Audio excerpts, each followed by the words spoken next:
Hey, everybody on YouTube. Y'all in these comments is sending me. I saw y'all. They said, girl, start the live and get off TikTok. We do have 2 hours. We've got 2 hours, y'all. Y'all, we are on YouTube. It is in my bio. Please go ahead, click the link, go over there. We are going to do a recap of trial today briefly because I can go from my TikTok videos to recap. And then we're moving to Diddy because we've got the full indictment and everything like that. So we're going to be going over there. We're going to be going over there. He's not a flight risk. No criminal record.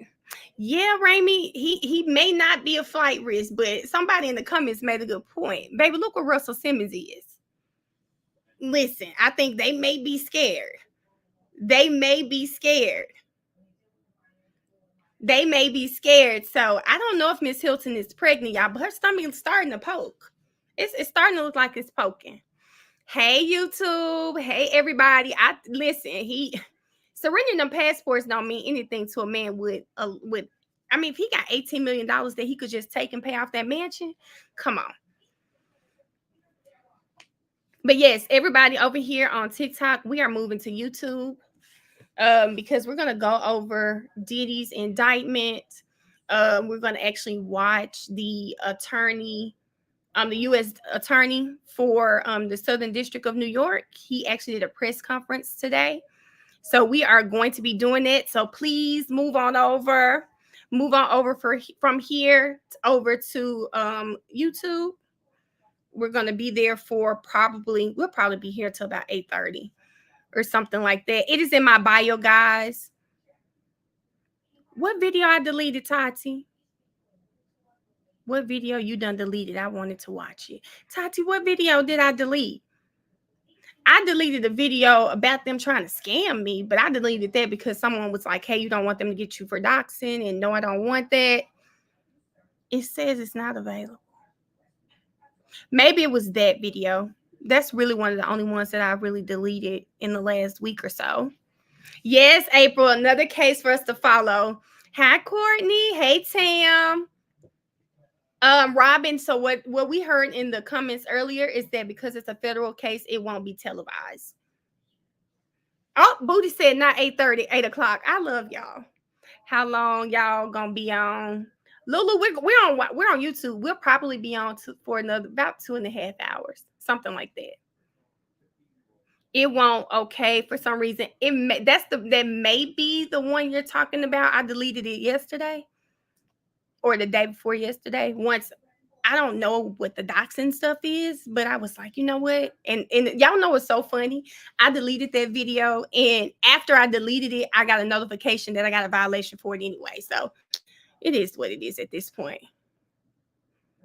I was like, damn. I was deleting it for the person said, well, ma'am, I don't want your page to get shut down for doxing. I don't want that either, although I'd love to know who this scammer is. But I deleted it and then got a violation anyway. Should have left it up at that point. Hey, Seven. Hi, Steph. Hey, Shanae. Let me see. Hey, Brett. And it'll be live, maybe on audio. Okay, Booty. Hey, everybody that's joining on TikTok. We're actually moving to YouTube right now. I'm only staying on here for a little bit, but YouTube, let me find this video, guys, because I think it would be helpful if we start there with the Attorney General. The Attorney General did a press conference today. Hi, everybody that's joining on TikTok. I'm not going to be on here long, guys. I'm on here right now until I get you guys transitioned over to YT. It's in my bio, guys. Just click the link. It should take you right over. But it should take you right over. We're actually looking at some of the stuff from the Diddy case, and then we'll recap YSL towards the end. But yes, I'm on YouTube live right now. I just kind of start here, let everybody move on over there because it allows me to save the live too. But yes, if you guys will move on over, I wish your YouTube live shows the comments on the screen like streamers. I post comments on YouTube over here. Hey, everybody that's joining. I post I show the comments, but or do you mean like, oh, I get what you're saying, like always showing them like that? Well, guess what? I will be streaming soon. So maybe that'll happen. I hope it will. I'm new to all of this, but I will be streaming as well. Where are we going, Mel? To YouTube? Yes, Marissa. Yes, we're going over there. No, we're probably going to be only able to recap, but Megan Cuniff will probably be there. And if she's there, we can use her as our trusted source. So yes, I'm going to start YouTube, guys. We're going to go ahead and start watching the U.S. attorney kind of give us a breakdown on how we got here, because I think that's important for us to know. Hey, everybody that's joining on TikTok, Erica. Erica said, "What's up, slime?" I'm not dealing with her, y'all. Yeah, so okay, we almost at 200. Hey, YouTube, what are the likes like on YouTube right now? Your daddy sports. Don't come over here with that foolishness. I know I'm late, but I love your videos. Are you in law school? Amaria, thank you so much. I'm not in law school, but I am in school. Law school is next. 34 likes. What? Hey, Isis. Why y'all playing over here on YouTube? It's 170 of you guys in here. Can we please get the likes up? Ariel, we do need a verdict party. That would be so dope. Oh, you gonna let me cut up? Erica, it's gonna be, I feel like you're gonna cut up today. I feel like you're gonna cut up. Call me YSL Mail. As long as you don't, start writing page telling her I'm at YSL, you can call me YSL Mail. But please don't try to tell people that I'm in any way, shape, form, or fashion associated with the YSL that Miss Love said came from Rock Crew. And today we heard, what was it, Red Cartel? Lord, this gang done changed its name, has changed its name more than Diddy. Like, what? Wait a minute. Wait a minute. Real Doc, you won't catch me wiping my nose. Do you want them to show my video in that courtroom? I think not. I don't think Zachary going up tomorrow. I think she's playing. Yes, I am in Atlanta. Well, I live outside of Atlanta. 95 likes. I just finished the YSL trial. I was behind a little bit today. I kind of fell asleep during that redirect of Detective Thorpe. Miss Love does too much. You hear me? I don't even like red. Don't put me in there. Were you raised on Cleveland?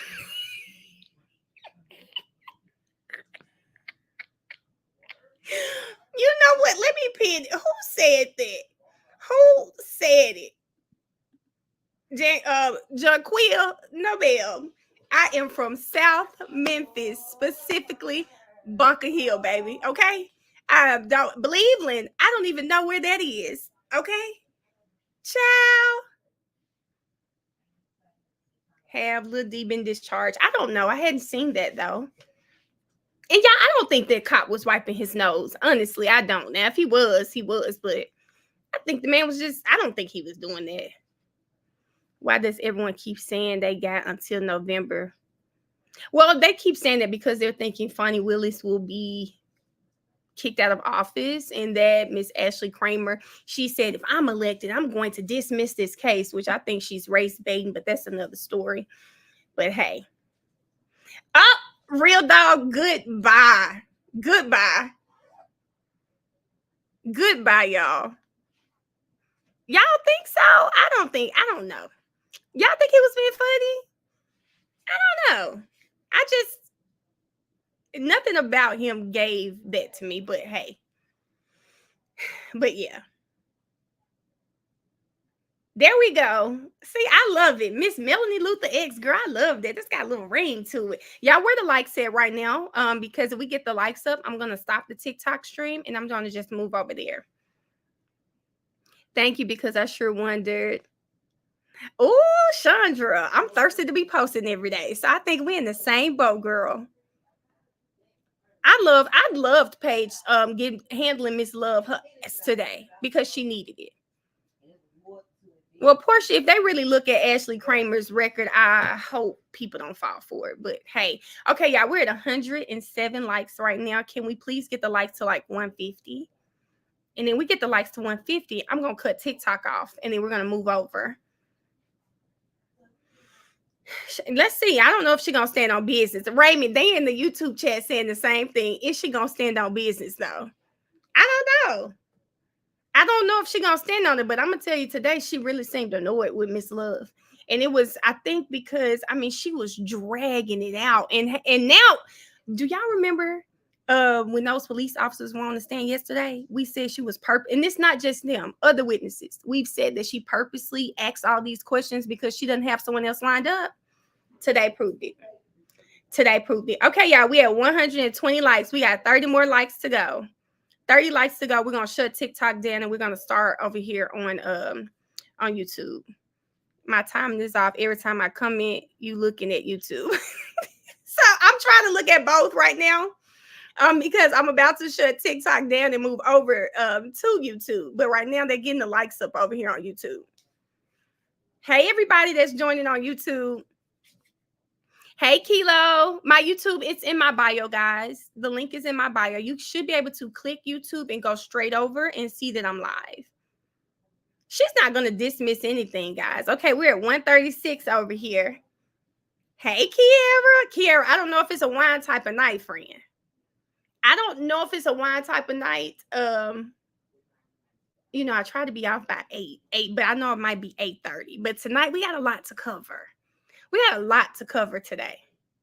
Hey, Miss Sheila. Hey, Skylar. Okay, y'all, we at 140 right now. Thank you, Erica. Hold on, I didn't even see. Hey, girl, love your TikToks. Keep up. Thank you so much, Medicare Insurance Queen. Thank you. Think about this. We're at 143, y'all. We like 5 likes away. 5 likes away. I like TikTok more. I'm forced to go to YouTube. I'm sorry, Maya. The reason I move over to YouTube is, one, I do like the function that allows me to show the comments. Not only do I like that, I love that I am posting them over there on YouTube because I'm trying to build my platform there. And yeah, that's about it. And I will tell you honestly, when we're on YouTube, for the most part, it's more intimate. It's a smaller group of us, so I get to catch more comments. And I know it's going to eventually, it's going to be more people. But right now, it's like a little family over there. It's smaller. Like TikTok is like the big family reunion. But let's think of YouTube as the family dinner. Okay, the family dinner where it's your first cousins. It's a little smaller. So I can say that about YouTube, especially right now. So we get to do that. And it looks like, hey, Mimi, I don't like YouTube since I can come in. Raimi, why can't you comment on YouTube? You should be able to comment. Nope, Maya, nope. But I did figure out how to block comments, Maya. Not how to mod, but I can block because I blocked a couple of people. We did a little 7 called in a marathon. We did a little marathon the other day. So I definitely know how to block on YouTube. Thank you, everybody. So we are at our likes, guys. I am moving from here to YouTube. Please, if you're over here, you guys, we're about to talk about Diddy. We're about to watch. We're going to read his indictment. We're going to go over the bond hearing information. We're going to watch the video from the U.S. attorney. But I'm leaving y'all at TikTok, going over to y'all. Come on, y'all can join the family cookout over here on YouTube. So we're leaving now. I'll talk to y'all later. Thank y'all. Thank you so much, N.S. Smith. I'll see you later. All right, y'all. So it's just us over here on YouTube. Hey, everybody. Hey. Y'all know we haven't done this in a while. So YouTube family, tell me right now, 1, if you would find the defendants guilty. 2, if you would find them not guilty after hearing Detective Thorpe today.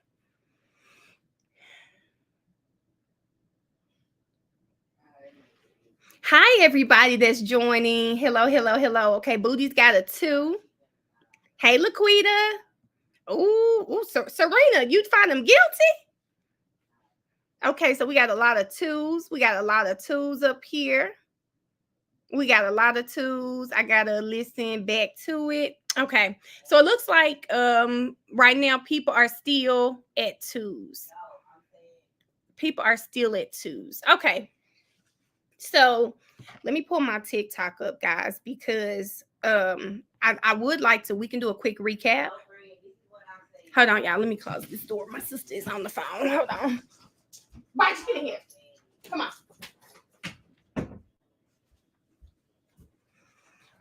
Okay, here we go. So we got a bunch of 2s, and I'm looking at my page so we can kind of recap Detective Thorpe. So tell me in the comments. We're rating Angela, how would you find them 1 guilty or 2 not guilty after Detective Thorpe's testimony today? No hard feelings. Evidence convinced me at this point. Okay. T, I'm not dealing with you in Barchi. 2, sick of love. Thorpe could have put doubt in this case. Her pride getting away.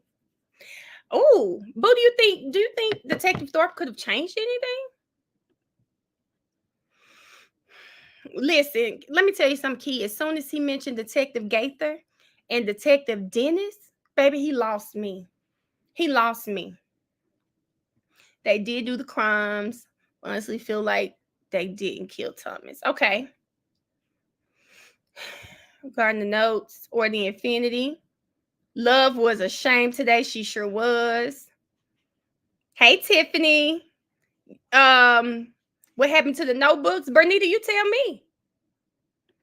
All the rapture stole the prospects. Well, what we've seen, they don't learn. 2 for locking the state them up. They the real criminals. Come on now.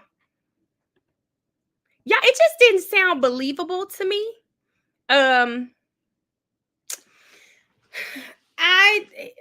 Detective Thorpe, my issue with him is he wanted me to believe that he remembered 8 students from more than 10 years ago, maybe 10 years ago, but you don't know their names.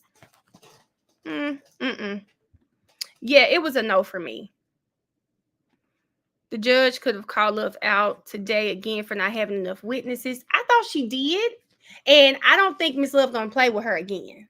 Well, I don't know that because she told her this weeks ago. You're right, Frederica. You know what? Angel? I'm gonna have to agree. That's what them notebooks said. Lil Mike and Quez got them. A strong 2. Okay. Prepped him. I think the state tried to prep him, but you also have to understand he has 30 years of experience in the law. So this isn't his first time testifying. So I believe he was very much aware of what they were going to ask him. But he can't change history. He doesn't know where them notes are. Listen. And don't tell me Woody lies about everything again. Erica, maybe some truth to some stuff Woody said today. Y'all, when Max asked him that very last time and he finished with, but you don't have your notes, and dropped the mic, I said, okay, I know that's right, Max. She will impeach him tomorrow. I think he's done. Now, Day, this was something I found strange. It was a murder. Why would he not come? Why would he not test him if he was a suspect? Or at least document. He said he did it. Why you didn't document it? Yeah, it's a no for me. I think Detective Thorpe, when he brought out him being a red dog, I'm sorry, y'all. My antennas went up. I said, what? Never heard anything good about the red dogs. My antennas went up. My antennas immediately went up, and then it kind of spoke to his practices and why he did things the way he did. He's used to following his own rule book. Listen, Key, baby, bye. Bye. So the Red Dogs, I made a video about it. They were this gang unit in Atlanta that I don't know if you watch BMF, but they kind of made like help you see how they were. They were, trying to combat drugs and things like that in Atlanta, but they went about it the wrong way. They were their own gang. They were dismantled. They were dirty. They were their own gang. If we're being honest about it, they were. Listen, she said what made me hear about them. It wasn't the show BMF. It was docs that I've seen about BMF before the show came out. So yeah, they were really big in the early 90s. Like the early 90s in Atlanta. They were supposed to be helping, but if you see, they were terrorizing communities as well. So yeah. Kiara, you sound like me. I was done with Detective Thorpe. But y'all, he seems like a cool uncle. He didn't seem like that man we saw in that interrogation video doing all that cursing with his Easter suit on. I was like, oh. Okay, here's 7. 7's actually from here. I know that's right, 7. Do you know if there are any younger jurors? Jazzy, I believe they said someone's about 19 or 20, something like that. That's what he looked like, y'all. They're saying there's a documentary about them. How do you know where your notes and you a whole detective? Well, you know what, Amaria? I think he shredded those notes just like he said. I think he shredded those notes. Oh yeah, Key. I love BMF. Now I hadn't been able to watch as many, but I like watching shows. I do now. I told you I want to do Love After Lockup, but I have not had time to watch. I love watching shows, girl. That's like my thing. Didn't older people in ATL still talk about the Red Dogs? Let's say, didn't the lady that was over them take over in Memphis? Who, girl? Now, if it's some First 48, if you're talking about that detective, Carolyn Mason, I think was her name. I didn't watch First 48. I tell people all the time, I didn't even know Memphis was bad until that show came out. I did not know Memphis was bad like that. Are you talking about BMF ISIS? So I really be having back pain, okay? Like I had a car accident maybe 3 years ago, and I think I stopped my therapy before it was time. So I really do have some back pain. Yeah, I was looking at him like, let me see how he gets on the stand. Child, it didn't look like it. Well, let me backtrack, because I said when people see me out, they may not think like I have back or hip pain. So I tried not to judge him, but I was looking at him get on that stand. I ain't gonna even lie to you. I was watching him get on that stand.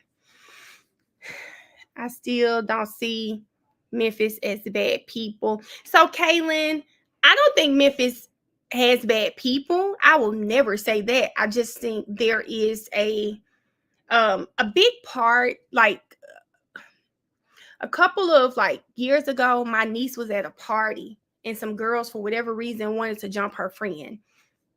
My sister looks really young too. And so my sister jumped in. It was a lot of little girls, right? And so the problem I had with it, because y'all know Melanie gonna write a damn letter. I wanted to talk to the city councilman, what are y'all doing for these kids? I just think there's a lack of resources. And through all of that going on with my sister, what I found out is Memphis has a very, very low literacy rate. Low literacy rates they really affect in education. All of this affects how people become criminals, socioeconomic status. All of these things play a part with each other. And so I think that's what we see in Memphis. Memphis, it's not bad people. It's just it's what the people fall victim to in that city. My mother was college educated, my aunt's college educated. My mama was the type of mama child I had to be in the house before the street lights came on. So my mom, we lived in South Memphis, but my mama was one of the ones who owned her home. My mom was probably the only parent on my block with a college degree. And I feel like all of that plays a part. You know what I'm saying? It plays a part into your upbringing. So I think the minute we as a community start, it's like not really the kids, it's the parents too. You know, Memphis has like really, really great people, and we are very talented. I stand on that. I stand on that. Bad politics, I could say that too. I think Memphis is I mean, man, Memphis made me. I feel like, there's my sassiness, the way I respond to things, it kind of grew up because Memphis is not the easiest place to grow up on, baby. They're gonna check you all day. You're gonna get some thick skin growing up in Memphis. So yeah, we have to find, and like I always wonder about that. And I know we're getting way off topic, so I'm gonna stop this in a second. I always wonder about, project groups like the Black Panthers, how when they were originally started, they were started to help the community. We don't see that anymore. In most of our communities, like the Boys and Girls Clubs are gone. You don't have mentors. Everybody, like, no offense to Sexy Red, but a lot of these girls, that's who they want to grow up to be. I had never heard, one of my nieces, probably 28 now. One of her friends, I will never forget this. I asked her, like, one day, they were in 10th grade. I said, what you want to be when you grow up? And she was like, I want to be a stripper. I mean, serious. But you know who was big at that time? Blac Chyna. Blac Chyna was big at that time. And this girl was idolizing her. And what I see now is there is an influx of children who their role models are strippers, Instagram models, I don't even want to say video vixens anymore, but I mean, dare I say prostitutes? Like, people just don't have that much to look up to, and that's a problem. It's a lot of problems. Like, I always think about let's see, hold on. Much of what happens is the result of bad local policy. I agree. Y'all think I'm joking with the Melanie Luther X stuff, but I always say I want to go back home, run for mayor, make some changes in Memphis, because I really do think it's a great community. So I really do. And I think a lot of these inner cities are really great communities. It's like y'all said, it's bad politics. People are forgetting about the people. So here we are. People forget about the people. So, and you have to, like somebody said, it goes back to the parents, not actually parenting. And I agree with that too. But okay, y'all, I'm gonna stop that. So we're gonna pull up the first video, guys. And y'all know, if you're new here, I just want to make a little a disclaimer. We start and stop over here. Okay. So don't be telling me to shut up and just play the video, because I would gladly tell you that you can search Diddy's SDNY presser and you can find it. So don't y'all be in the comments cutting up. So let me pull it up first. That's what we're going to watch first, guys.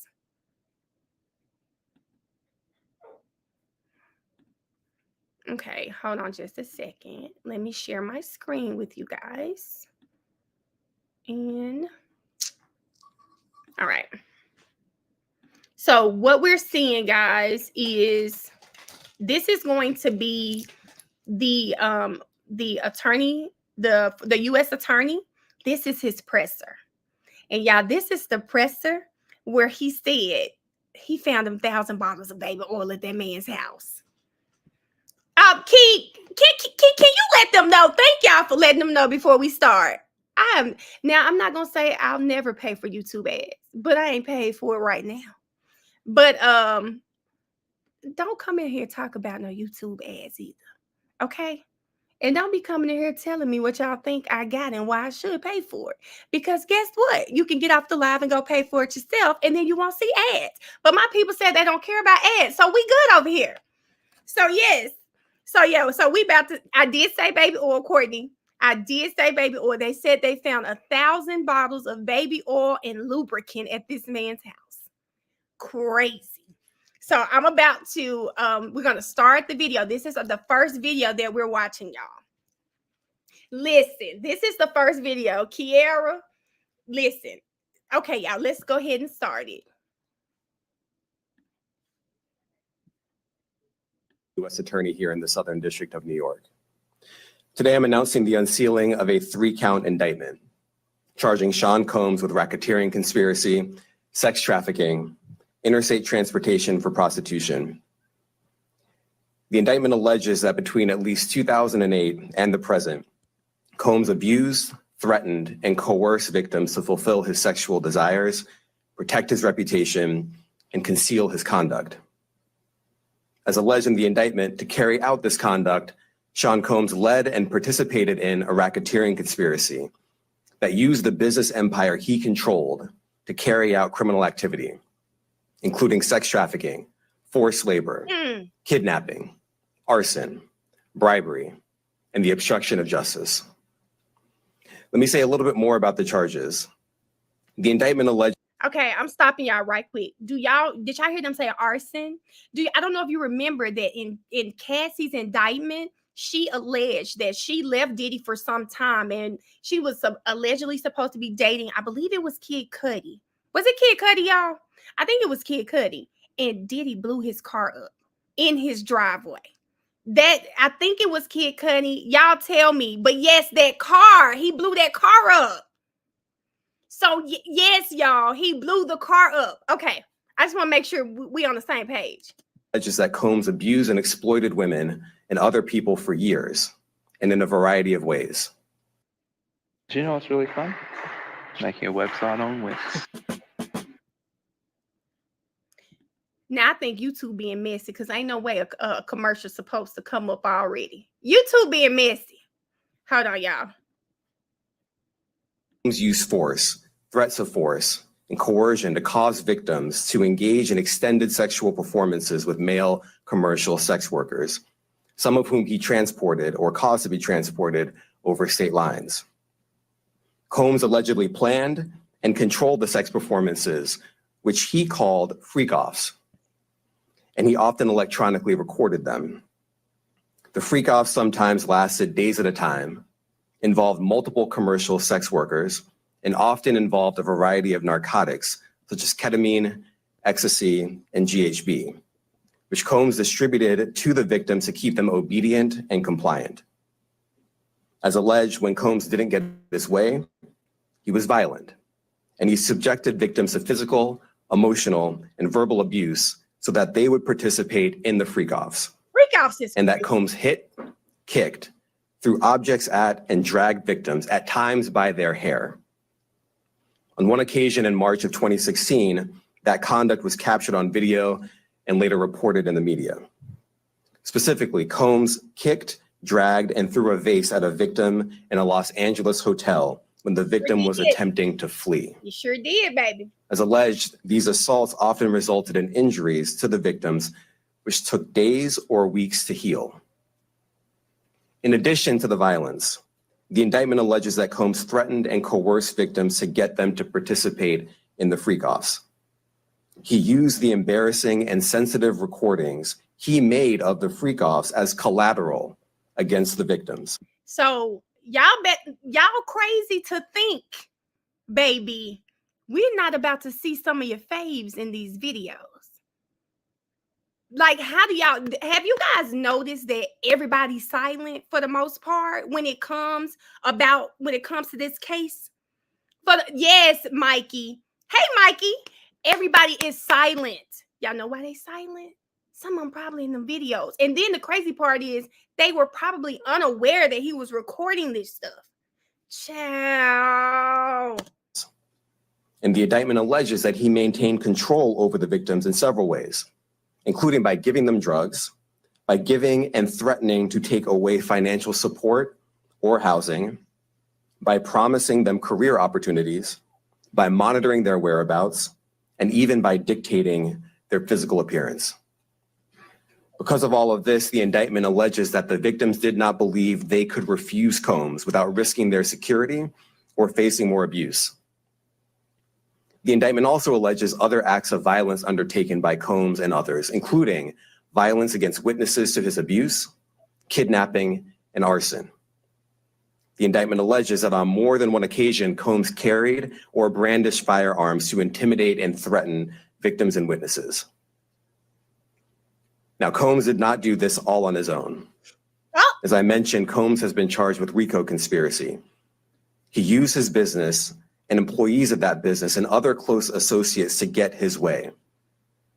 Those individuals allegedly included high-ranking supervisors in the business, personal assistants, security staff, and household staff.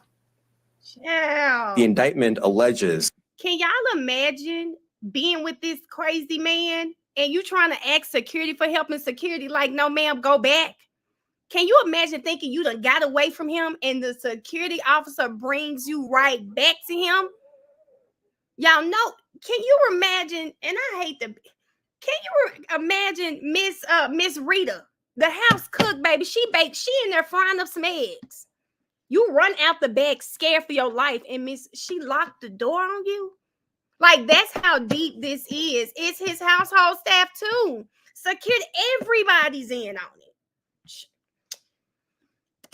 That those individuals facilitated the freak-offs. They booked the hotel rooms and stocked them with the supplies, including drugs, baby oil, personal lubricant, extra linens, and lighting. When the hotel rooms got damaged, they helped clean it up. They arranged for victims and commercial sex workers to travel for the freak-offs, and they delivered large quantities of cash to Combs to pay for the commercial sex workers. The indictment also alleges that they helped Combs cover up his crimes. During the March 2016 incident at the LA hotel that I mentioned earlier, a member of the hotel security staff intervened, and Combs attempted to bribe the staff member with a stack of cash to make sure that what happened was kept quiet. And as the indictment alleges, in late 2023, after public allegations were made about Combs's crimes, he and others pressured witnesses and victims to stay silent, including by making phone calls to witnesses and victims and giving them a false narrative of what they had experienced. And as alleged, Combs used others to help conceal his abuse by monitoring and preventing victims from leaving a location in order to hide their injuries, or by locating and contacting a victim who had attempted to flee. As part of this investigation, in March of this year, special agents from HSI executed search warrants at Combs's residences in Miami and Los Angeles. Okay, They also executed a warrant for Combs's electronic devices. During those searches, agents seized evidence of the crimes charged in this indictment. They seized firearms and ammunition, including 3 defaced AR-15s and a large capacity drum magazine. Why he need that? They also seized evidence of the freak-offs, electronic devices that contain images and videos of the freak-offs. Time out. Stop the press. Did y'all hear that? Did you guys hear what he just said? They seized evidence of the freak-offs, pictures and video. Did y'all hear that? Pictures and video.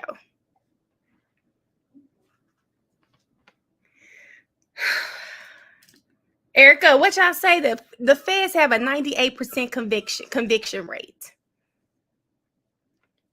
I'm going to just say that one more time. Pictures and video. Child. With multiple victims. And they seized cases and cases of the kinds of personal lubricant and baby oil that Combs' staff allegedly used to stock hotel rooms for the freak-offs. More than 1,000 bottles altogether. Here are some of the items that we recovered during the searches. Help save lives. Donate plasma today. CSL Plasma.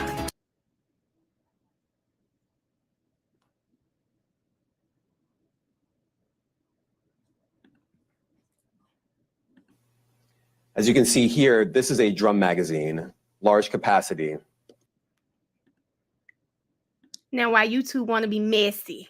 But wait a minute, y'all. They got pictures? What Diddy need with a drum? Yo, what does Diddy need with a drum? Like, you don't live in the hood, sir. You've got security. Why does this man need a drum? Now, I'm going to say this. We have, as citizens in this country, we have the right to bear arms. I'm just trying to see, like, what did he need all this for? But okay. And it contains, I believe, 59 rounds. I mentioned as well, we recovered 3 AR-15s. This is a close-up shot of one of the AR-15s, and you can see right here, the serial number has been thoroughly defaced.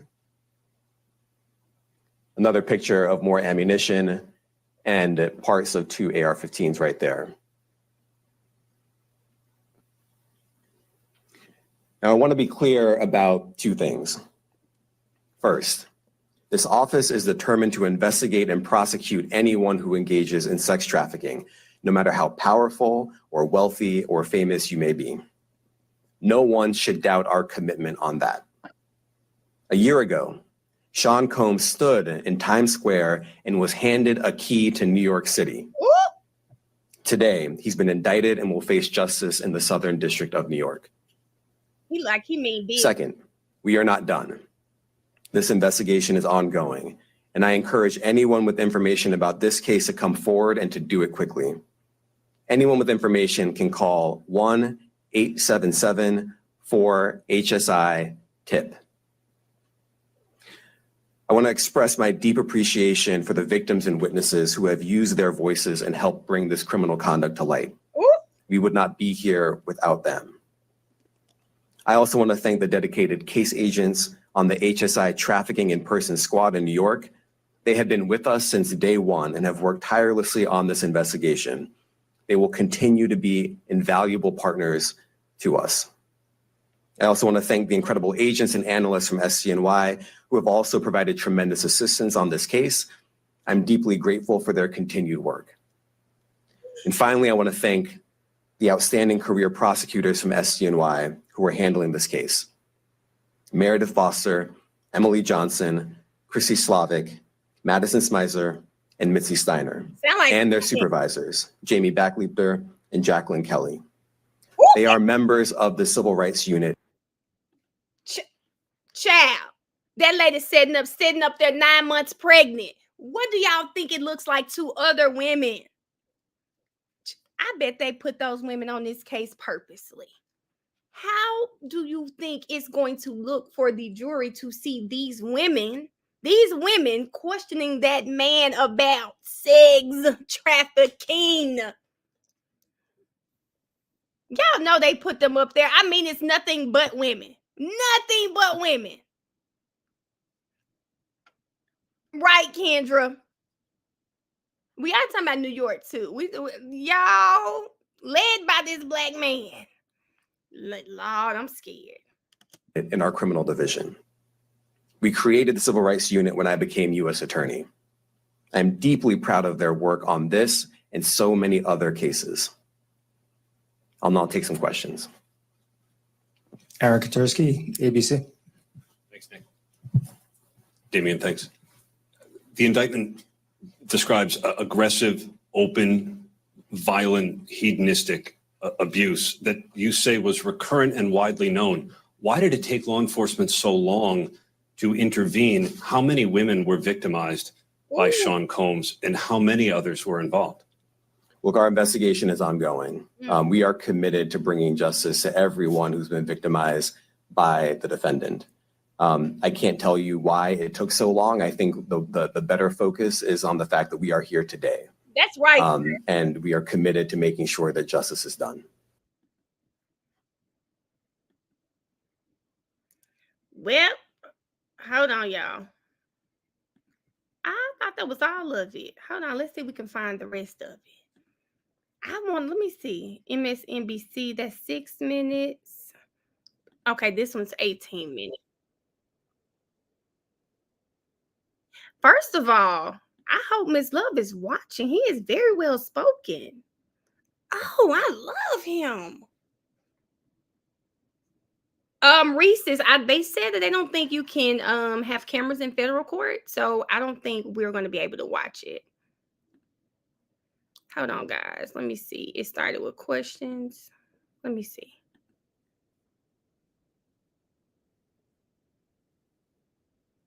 Okay, hold on, y'all. I found it.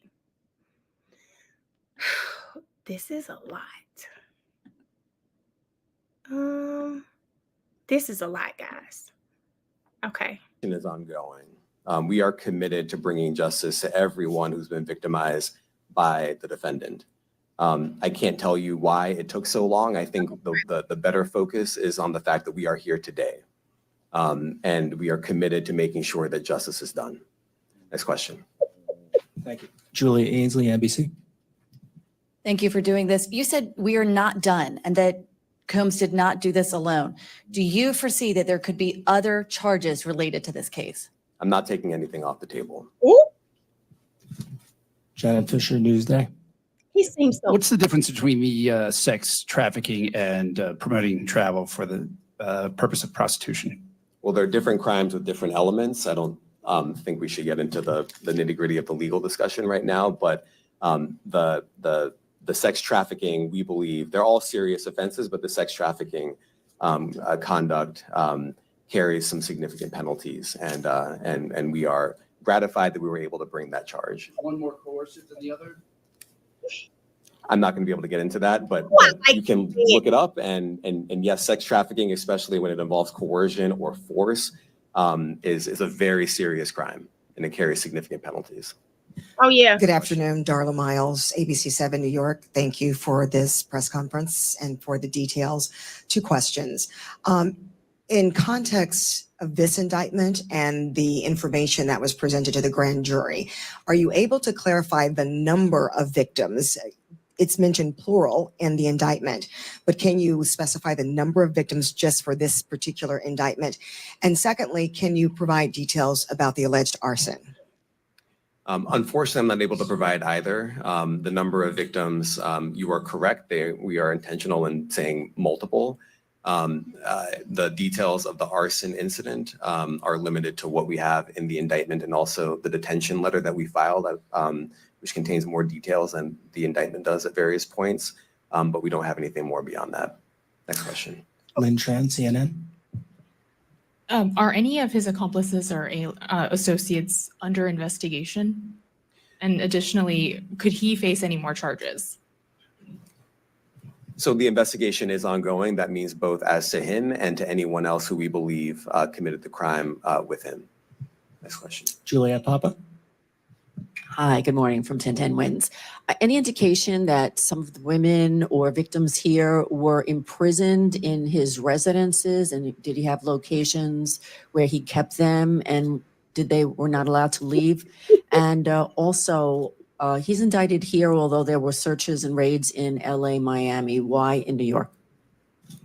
Well, I'm biased. I'm the U.S. Attorney in the Southern District of New York. I think that we have an outstanding track record of bringing some of the most impactful, sprawling, complex, difficult sex trafficking, human trafficking, labor trafficking, you name it. The Southern District of New York can do it, and so we're very proud of that.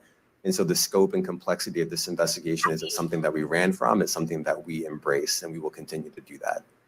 As to your question about whether he imprisoned anyone, all I can say is that, I mentioned this March 2016 incident where something was caught on video where a victim was attempting to flee, and there was violence that was associated with it. That was at a hotel. Matthew Lee, Inner City Press. Thanks a lot. Does your office intend to seek remand, or are you reaching a bail package? And if you're willing, how would you contrast this with the R. Kelly case in EDNY in terms of the elements? Thanks. So we will be seeking detention. We have filed a letter laying out our reasoning for seeking pretrial detention. I'm not going to be able to expand beyond what's in the letter, but it contains all of the reasoning, and it contains the law as well. There is a presumption of detention in a case like this, and we think that's warranted. John Anise, New York Daily News. Thank you. I was hoping to get some more detail about the searches of his residence, the guns, the cases of lubricant, and the videos. Where were they found among the residents? Were they all scattered around the houses in one place? So kind of wanted to just get a better picture of how that stuff was found. Well, Maybe let me find out this man was at the freak offs, because why does he need a better picture of where they found the loot? well, look, I think that some of the details that you're seeking are in the detention letter. So, for instance, some of the AR-15s, 2 of the 3 defaced AR-15s were found in his bedroom closet in Miami, broken down into parts along with magazines with ammunition loaded in them. So some of that detail is in the detention letter. beyond that, I'm not going to be able to get into where other items were stored. Ben Kochman, Post. Hey, thanks for doing this. Your office was the office that had been prosecuting Jeffrey Epstein before he died in custody.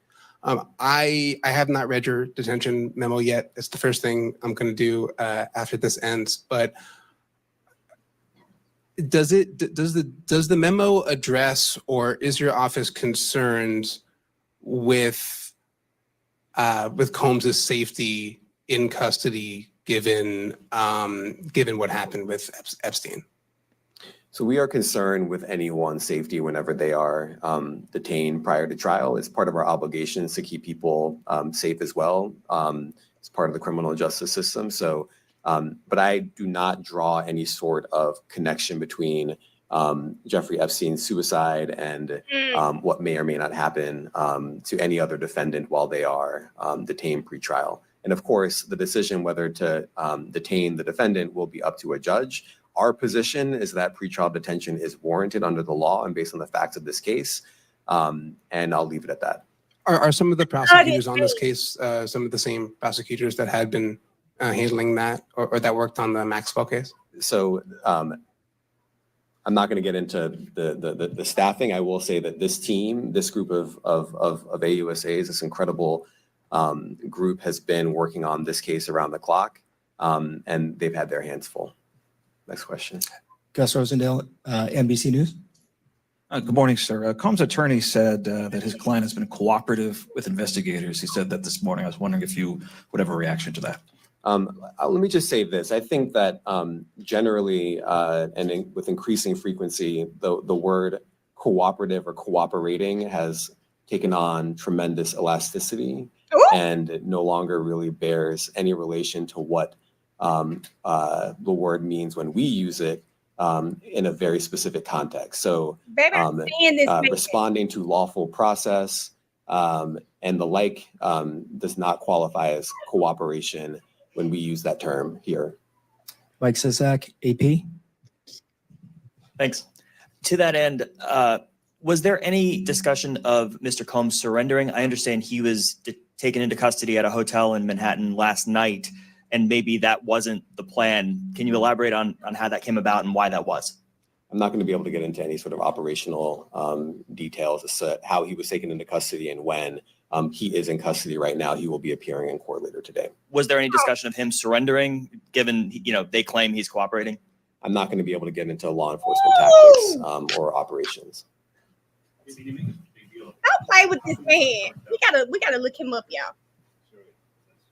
I'm in love with him. I can't get into the charging decision. It is very meaningful to us that weapons were possessed, as we allege in the indictment. Part of the reason why this conduct was so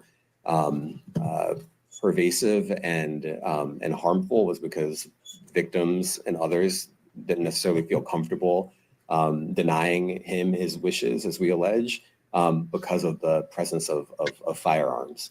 I should leave it there. Thanks. Last question, Jacob Shamison. Jacob Shamsian, Business Insider. Thank you. Given that he's the sole defendant in this case and that you allege he's part of a conspiracy that involves members of his companies, do you anticipate a superseding indictment that bring allegations against other members of his companies or other co-conspirators as well? I can't take anything off the table. Anything is possible. Our investigation is very active and ongoing. And I think a lot of you who cover this office know that when we say such things, that developments are certainly foreseeable, but I cannot predict them sitting here today. Do y'all hear what he said? All right, thank you, everyone. Thank you.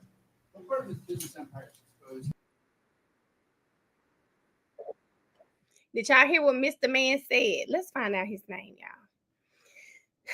First of all, can somebody search his name for me real quick?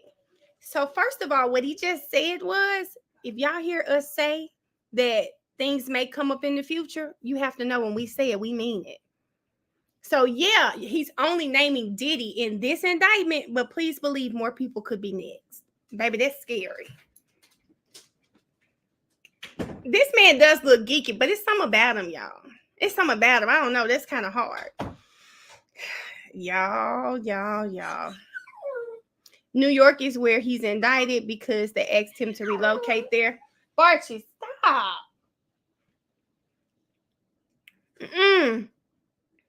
I like how you talk, but Matthews is bae. I think Matthews is chocolate and fine too, so that might be it too. He looked like he cut up under that suit. He does look like that, Adrian. He definitely looks like he's cut up under that suit. Y'all, this man is not coming to Georgia. Y'all need to go to New York. Y'all know what? Okay, I'm getting off topic. We go because I got something else to say. But I like their accent. Like, I love the way Cameron talks. I just love the way Cam talks. It's real. It's very sick. His name is Damian Williams, y'all. I like that. Damian sound like he really from around the way. Yes, please, y'all, go like the live. I'm so sorry, Bart. She's sitting beside me crying. Stop. I had to put her up because she was doing that pacing, y'all. Y'all, this is a messy. Okay, let's talk about Bun, guys. Let's talk about Bun, and let's talk about why Diddy did not receive Bun. Hold on. CNN. So let's talk about it. It says no bail. Sean Diddy Combs was denied bail and taken into custody after pleading not guilty in federal court to charges of racketeering, conspiracy, and sex trafficking. Prosecutors argued the music mogul should not be released because he previously reached out to witnesses and victims. Oh my God, did y'all hear that? The man been reaching out to witnesses and victims. So you remember Mr. Attorney Williams just said that in his presser. He went to Harvard. He looks like a Harvard man. He said that in his presser just now. Okay, so that's why they didn't want to give him bond. Okay, hold up, guys. Let's go back. Where are we? Okay. Let's see what else it says. It says that his lawyer said that his team is going to appeal the decision to hold the hip hop artist and music mogul without bail. Judge Robin Tarnowski ruled on Tuesday that Combs will stay in custody while the case plays out. God damn it.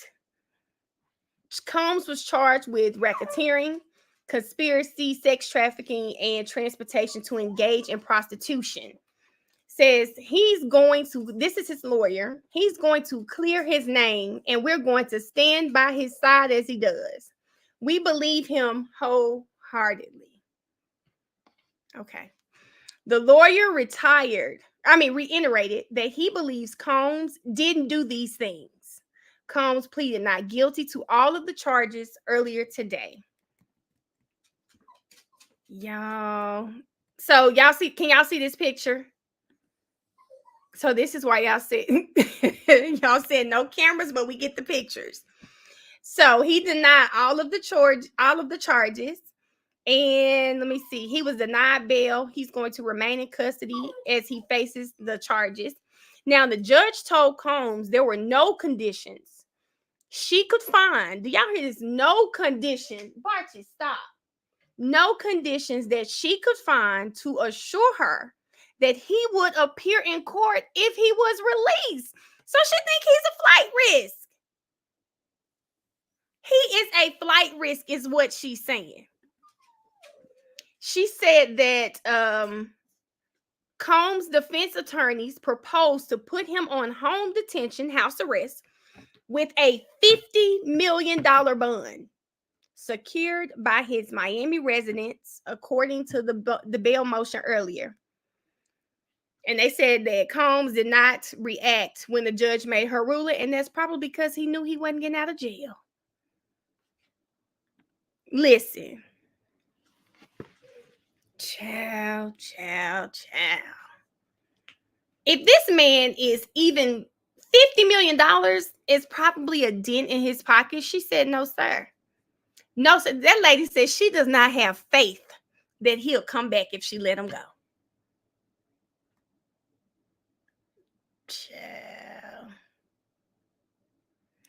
Child, this is a lot. They said he's definitely a flight risk. Remember, they raided his homes this year and he was nowhere to be found. He was gone, baby, for a couple of days.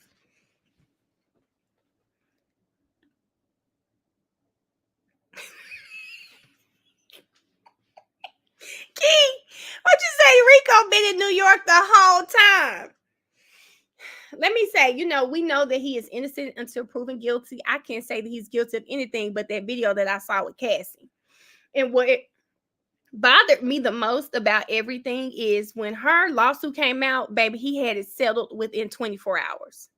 He had it settled, gave a statement and said there was no truth. Then we get this video and he's beating the lights out of this woman in a hotel room, in a towel, in a bath towel.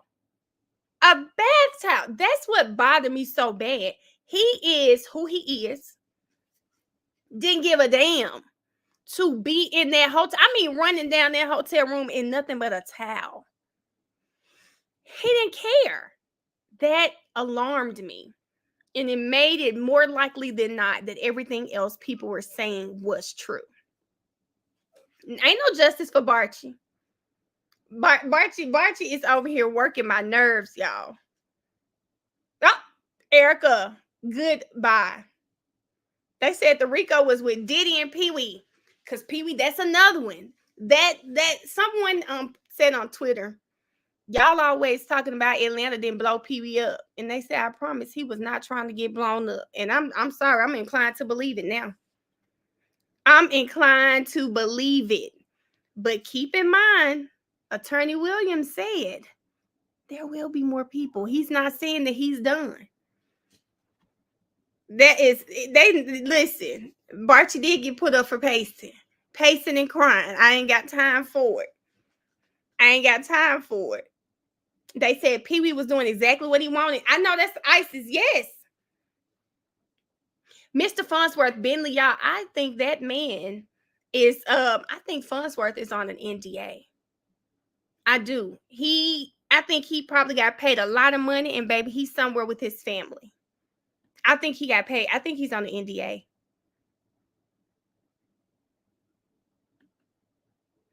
Done get who, Erica?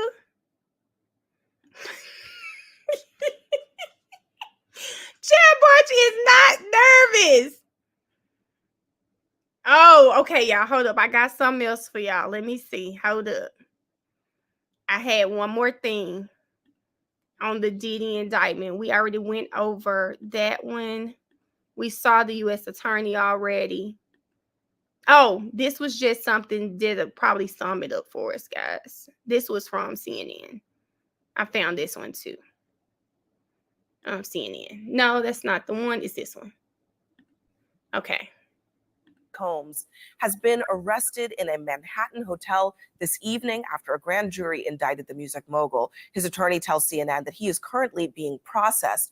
The charges are unclear as of this moment. Joining us now is CNN's entertainment reporter Elizabeth Wagmeister, and also with us CNN chief legal correspondent Ellie Honing. Elizabeth, you were a big part of revealing some details about Diddy's conduct in private over the course of the last couple of months. That video led to a lot more scrutiny on what he has been accused of. What do we know at this point about what this case might ultimately be about? Abby, at the moment, we don't know what the charges are. I have information that he was arrested tonight at a Manhattan hotel. He is currently being processed. I heard from his attorney, they are still maintaining his innocence. They said that in anticipation of these charges that Diddy relocated to New York last week. And here's a statement that I have from his attorney. He says, "We are disappointed with the decision to pursue what we believe is an unjust prosecution of Mr. Combs by the U.S. Attorney's Office." He goes on to say that he is an imperfect person, but is not criminal. Now, Abby, that video that you just spoke about was a few months ago when our team broke this disturbing video of Diddy violently assaulting his ex-girlfriend, Cassandra Ventura, better known as the singer, her stage name, Cassie. Now, up until this point, when we broke this video, Diddy had denied the allegations against him. Cassie is one of 10 civil suits against Diddy, 9 of which he is accused directly of sexually assault. Up until that video, he denied everything. After that video came out, he changed his tone. He apologized for his conduct in that video. But I have to tell you, Abby, just as of last week, a former member of Danity Kane, which was one of the bands from Making the Band, Diddy's show that was on MTV, she sued him for sexual assault and other disturbing allegations, and he denied that. So he continues the denials, and he still maintains his innocence, even though he has been arrested tonight. And Ellie, not a huge amount of information available tonight, but Elizabeth brought up something that I want you to give us a little bit of insight into. Diddy is here in New York, in Manhattan. He apparently came here in anticipation that something like this might happen. What should we understand about what that might mean? It could very well be that this is a federal arrest being processed here in New York. So, Abby, there are some important things we do not know, including the specific charges that have been lodged against Sean Combs. But there are some really important things we do know. First of all, based on the attorney's statement, based on our reporting, this is a federal prosecution. It's not a state prosecution. The fact that he's being processed in Manhattan tells me that's the Southern District of New York. That's consistent with the reporting that the Southern District of New York had been handling this case. That's the office I used to work at. That's an office that sort of specializes in high stakes cases. Just in the last year or so, Southern District of New York, just as an example, has successfully prosecuted Sam Bankman-Fried, Senator Robert Menendez. The other thing that we do know is a grand jury has indicted Sean Combs, meaning they found probable cause that he committed at least one federal crime. Now, as to what happens next, there will be, likely tomorrow or within the next couple of days, but usually in the SDNY, you try to do it the next day, there will be an arraignment, meaning Sean Combs will appear in court with his lawyers. There are no cameras in federal court. He will be advised of the charges against him, and he will almost certainly enter a not guilty plea. But the key thing to watch for is then we'll have the question of bail. Will prosecutors agree to let him out on bail? Will prosecutors ask the judge to lock him up pending trial? That could end up in a contentious argument. So these are things that are going to play out over the next 24 or 48 hours. And finally, Abby, with respect to the charges themselves, it's important to note, we've all seen that video, but assault and sexual assault are not federal crimes. Those are prosecuted in state court. So what I expect to see when we see this indictment is some sort of crime with some element of organization to it, sex trafficking, something along those lines, if it's based on some of the allegations we've heard. And of course, back in March, his homes in LA and in Miami were raided. All of this leading up to this moment. Elizabeth and Ellie, a lot more to this story will be coming up in the coming days and weeks. Y'all. Okay. So this was, of course, yesterday when that CNN, when that was recorded. I am just, I'm at a loss for words. I feel like when you grow up, and I told you I used to want to work in the music industry. I worked with someone who, I'm telling you, he works for Jay-Z now. He's considered a go in the industry. I mean, perfect gentleman, never going to let anybody do anything crazy. So to know that this man was doing stuff like this, I actually know someone who worked under his stylist. The band I used to work for helped her get the job. She went to New York for school. He put in a word for her. She started working with Diddy, working with his stylist. So, like, to hear that, Bart, you're going to have to stop it. To hear that, like, that is the environment she could have been in. Now, she's never said this to me, right? And I don't think she was that close to him. But it's just sad. It's like, man, it's so, why? Why? I never met Diddy before. It's so hurtful, man. It's just hurtful because not many people that look like us get to rise to the levels that he has, and to hear that this man, I'm not going to say allegedly because I wholeheartedly believe, Cassie, that this man has such an evil spirit. I mean, we were watching these shows just like in awe of him, you know, like, oh my God, it's Diddy, he's this, he's that, and this man was evil as hell. It's just, it's crazy. What, in an orange jumpsuit? He's really a monster. Baby Stevie J, if he knows what's better for him, he best stay off social media because this is not the time. This is not the time. This not the time. He best stay. Stevie J best stay offline. He needs to stay offline. You know, Teresa, you know why I don't believe this comment, and I don't want to stay on Young Miami a long time because this is all speculation. She lost me when she made that tweet. You were eater. Diddy would have, if I wanted you to, Diddy would have you on your knees. That told me all I needed to know. That told me all I needed to know. Once she said that, and then everything came out, child, bye. They told me all that tweet told me all I needed to know. I saw that, Letitia. That was in one of the other lawsuits. One of the other lawsuits. I mean, it only takes one, y'all. It takes one person to step up to give other people the courage to step up as well. I saw Jazzy. I think my sister was telling me about, was she on Tasha K? Key, you can love Carisha, but Carisha sent that tweet out. You can love her all day. It's you know, after everything came up, and I see like they're trying to rebrand her and you know, everything like that. I have a problem with which is why I told y'all, like, I stopped rapping because I felt like it wasn't true to me. But I have a problem with women, and this is all you promote to young girls, prostitution, basically. So I have a problem with that, and I feel like, you know, baby, she's not gonna get by, in my opinion. She's a victim, but she's delusional. Okay. I'm not going to say she's not a victim. I don't know that to be true. I hadn't seen any evidence of that.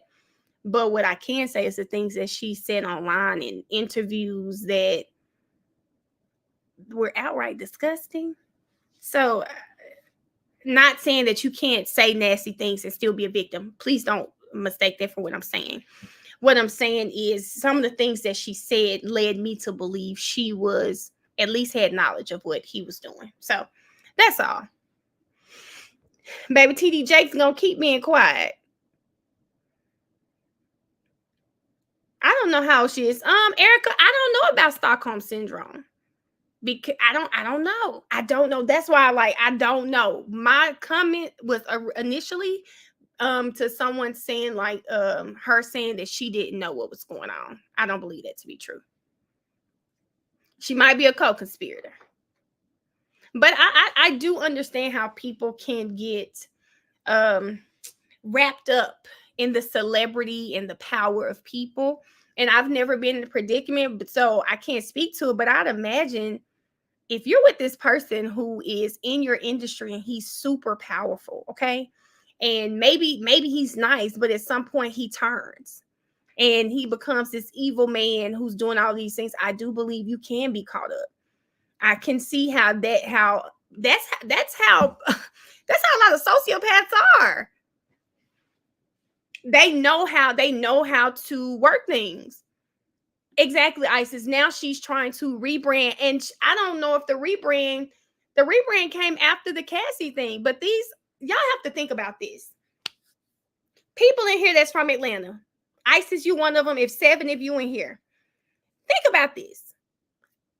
Y'all know stuff that went on in Atlanta I don't know about because I'm not from Atlanta, right?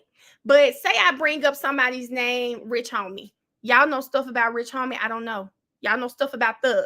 So Carisha is in this environment. She's in the industry. She's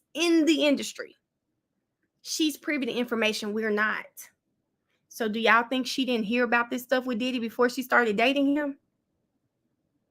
Come on. So I just think how I just think that you make a conscious decision to do things. It's kind of like people who dated R. Kelly. I felt like this with those grown women. You heard the things about him. Like, I'm not old enough to remember the trial with the young girl. Never saw the video, but I heard about it. I actually forgot about it once I got older and had to be reminded of the whole Aaliyah situation, everything Aaliyah situation. But these grown women knew. So you made a conscious effort to date this man, even knowing these things. So I'm not saying, oh, I don't feel sorry for the victims, but I'm saying we've got to make better decisions. Yeah, I forget when they got together. How the hell Diddy was. His brother Love. They were this serious, Key. The past allegations were this serious. I think most of us just didn't know it. People have come out and said this has been known in the industry for years. Now, we've heard that he does things. We knew he was bad, but like these parties and all of that just came out, but the industry knew. You know? Mia, I've heard this about R. Kelly. I've heard this, and I have some, my thoughts on R. Kelly are always that I think something's mentally wrong with that man. When he spoke about his abuse, he spoke about how he wasn't the smartest in school. I think he was always stuck at that. I think he was 26 years old, wanting to stunt on the 15-year-old that laughed at him when he was in high school. So he went and got that girls. I think it's some mental stuff going on with him. They were ISIS. And I think we have to remember that, y'all. Like, even with this Diddy situation, I want everyone held responsible because some of these women didn't have to go through this and wouldn't have if it weren't people enabling him. Who was Clarence, Erica? Like, I even feel like that as long as we, when you make these conscious decisions to mess with people who have these histories, you can't be surprised when it comes back to bite you in the butt. Yeah. I question Janice. Susan.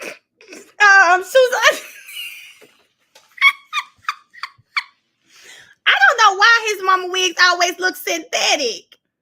I'm like, this woman has too much money to be walking around with these synthetic wigs. ISIS, really? Yeah, you can't change people. Sometimes people are who they are. Cases, them women are grown. R. Kelly was messing over actual children. He definitely was. But you know what, honeybee? There's an allegation that some of these girls are underage as well. So, yeah, it's really sad. Just, Susan, is this Susu? Did you change your YouTube name? R. Kelly is singing to the police. Everybody going to R. Kelly? You think R. Kelly's the reason? Y'all, that Bieber situation is tricky for me. Bieber has never said anything, but it's definitely, I could see it. I'm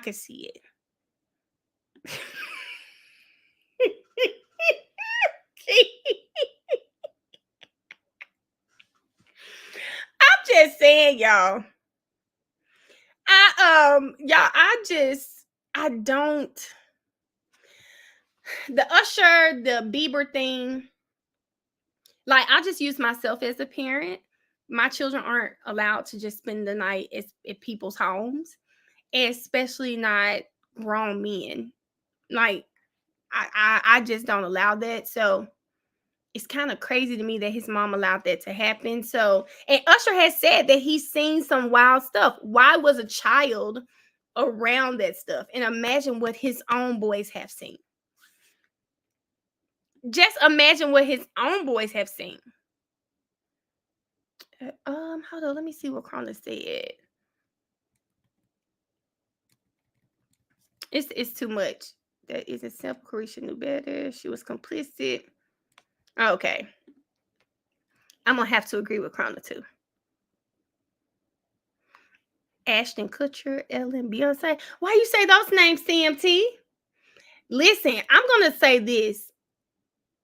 For Cassie to have gone through what she alleged in her filing, her lawsuit, I think she's very strong. And it only takes one, y'all. For someone of Cassie's status to come out and say these things happened to me, that was very, very brave of her to do.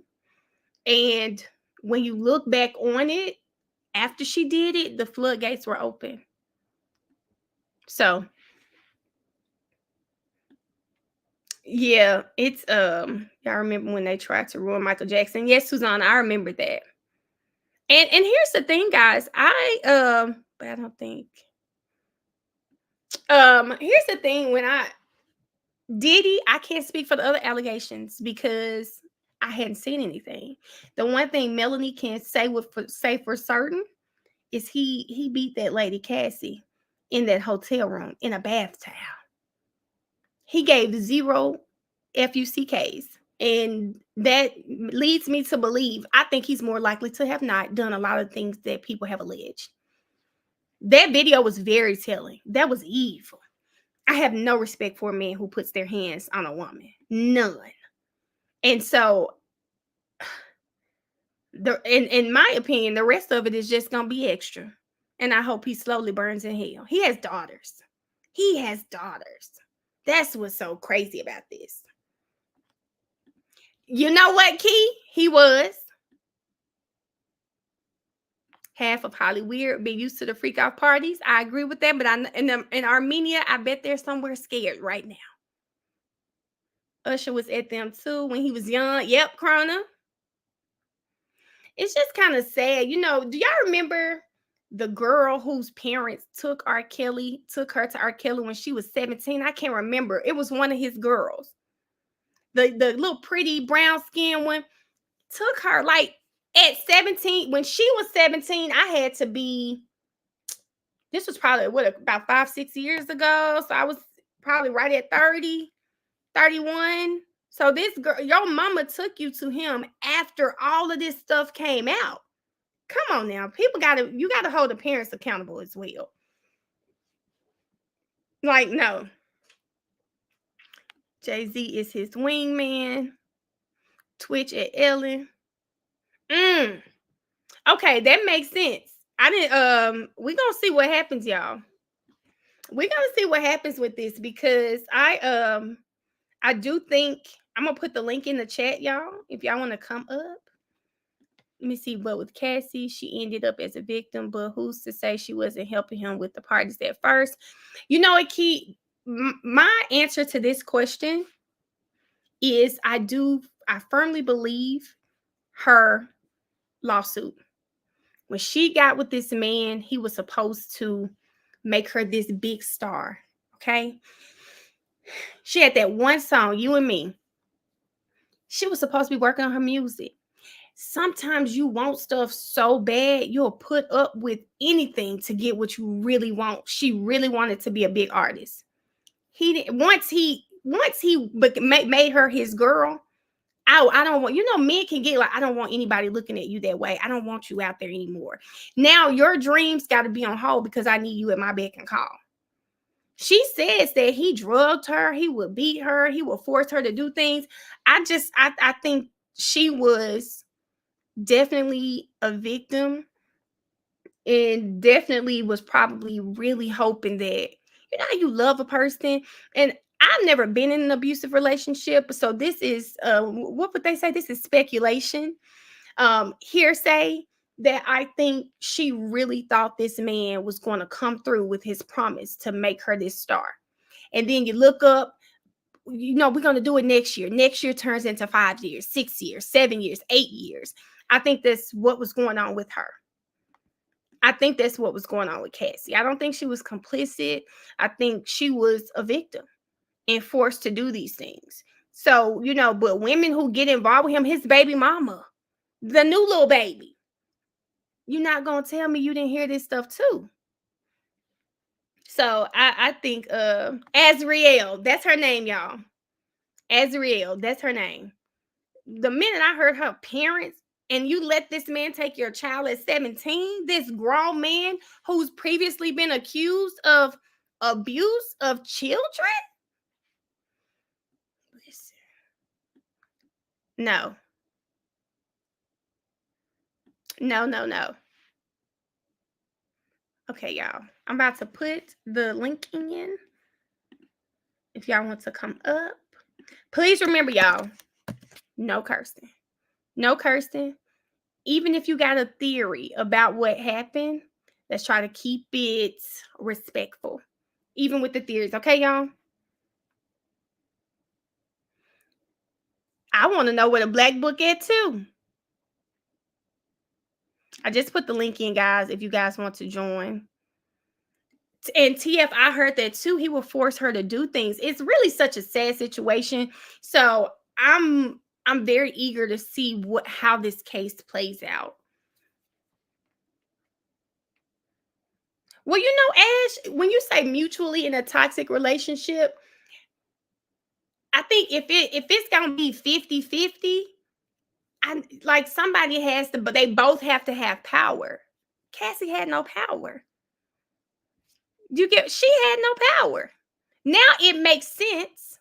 It makes so much sense why, baby, he would be with, you think he would Cassie, but he out with the baby mom with Kim too. Hey, Krona, I'm gonna go ahead and add you to the stage. Hey Mel, Hey, how are you?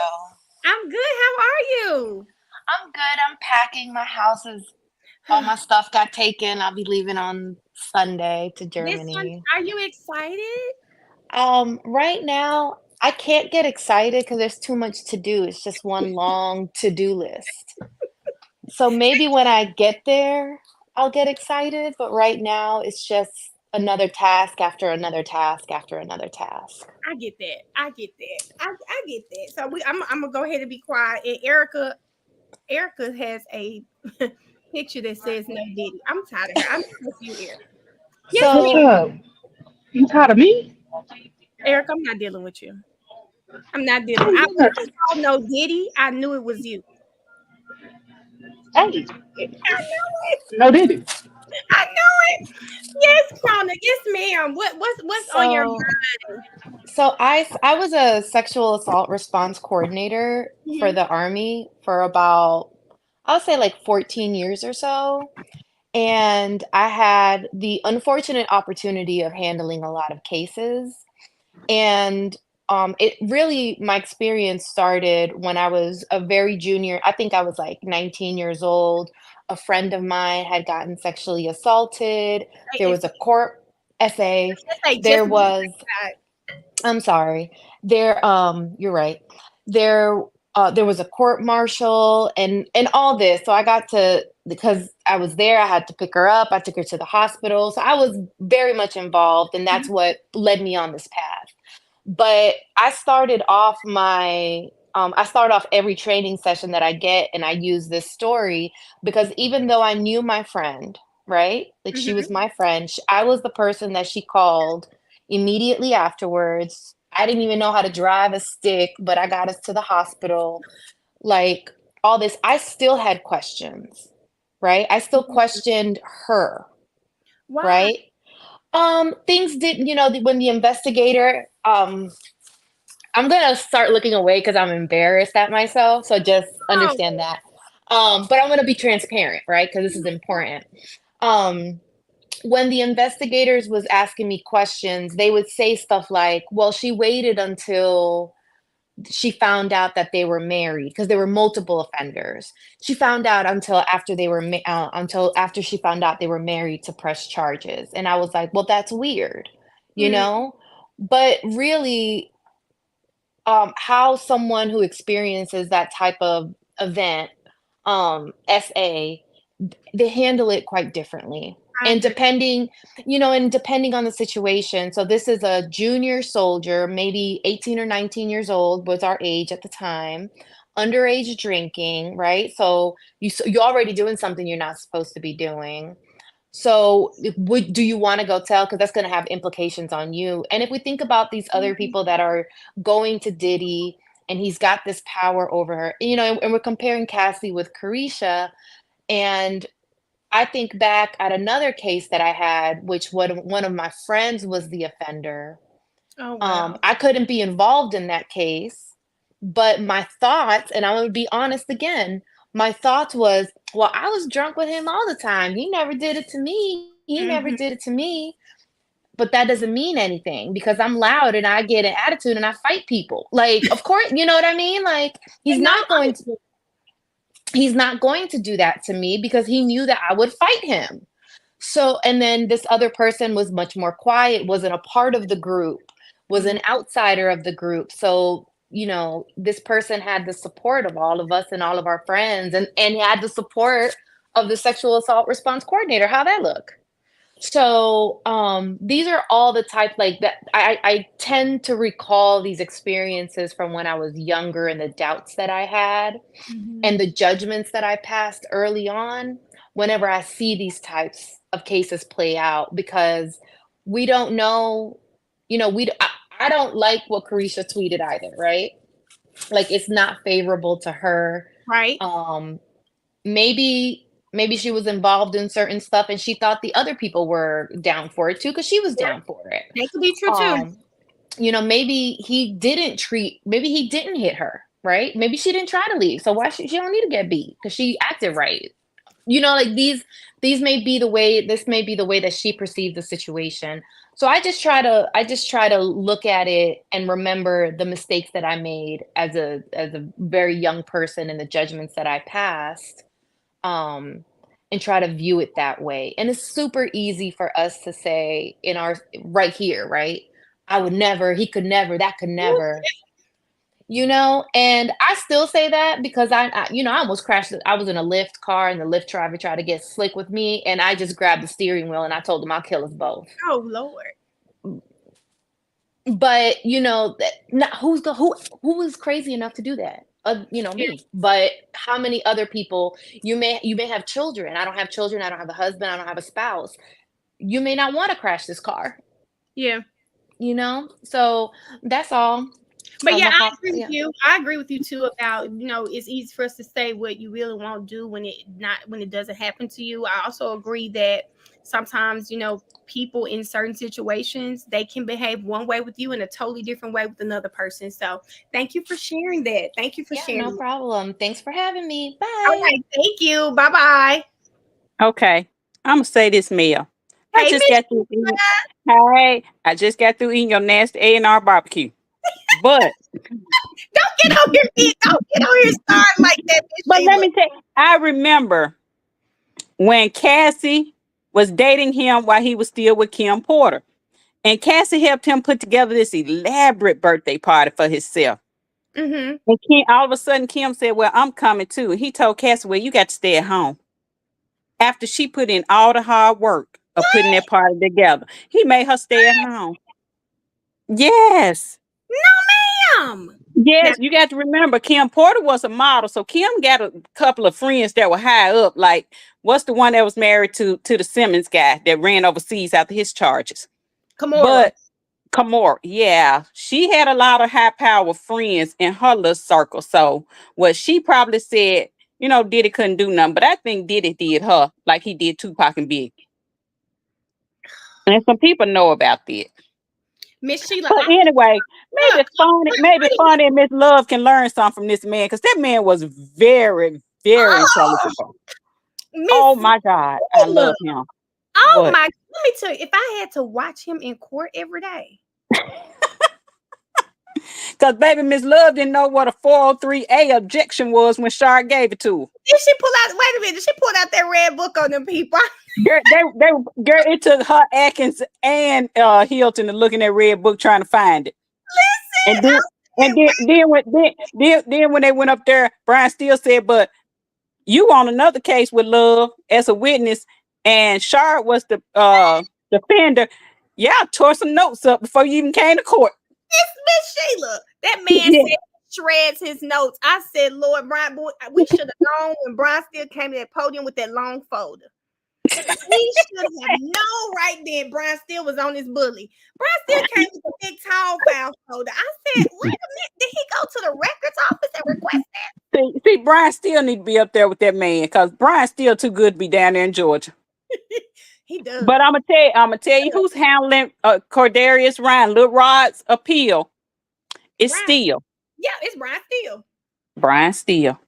And that's why she really didn't want him on there. Then at the end of the day, judge gonna say, well, Cordarius' attack seemed like it was self-defense in jail. I need to see the video. See, love giving you half truths. He said it. Wait, no. Love. She said, did he have a shank?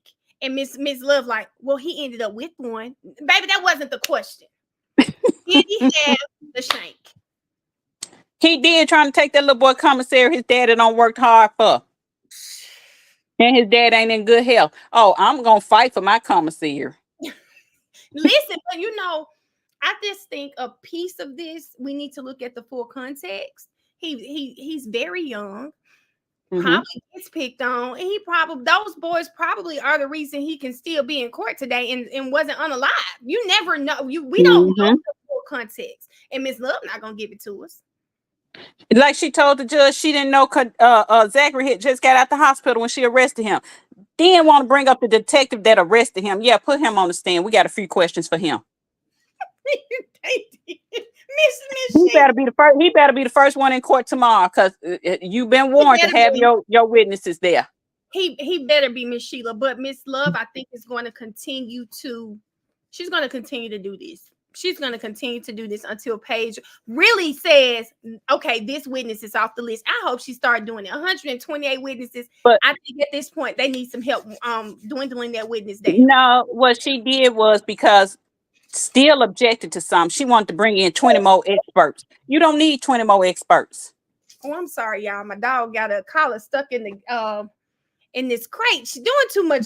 Baby, you good because you ain't heard now one of mine. They in their room quiet. I wish this one would stay in the room quiet. I got a German Shepherd Pit Bull mix, a Husky mix, and a Terrier mix. Oh, and a Terrier eats squirrels. I ain't got no squirrels in my yard. Now, if you want to know the truth, I'm really scared of dogs. People would never believe that because I have a dog. But when I go to other people's house, please don't bring your dog. But what I'm waiting on Love to do is to call that witness, and Ashley Merchant ain't there. Please call her witness. Miss Sheila, she's not crazy. She's not going to do that. Well, maybe Ashley got somebody from her law firm that can stand in for her. No, baby, Ashley wants you. Oh, here's the thing. Did you see how Miss Love, she really cowered up because she saw Paige wasn't hearing that? Paige said she doesn't have to come from her vacation to come back for this. Rearrange it. What she tell her? Work it out, shuffle them around. I'm waiting to see Zachary. They need to wheel Zachary in his wheelchair. Oh, please wheel him in.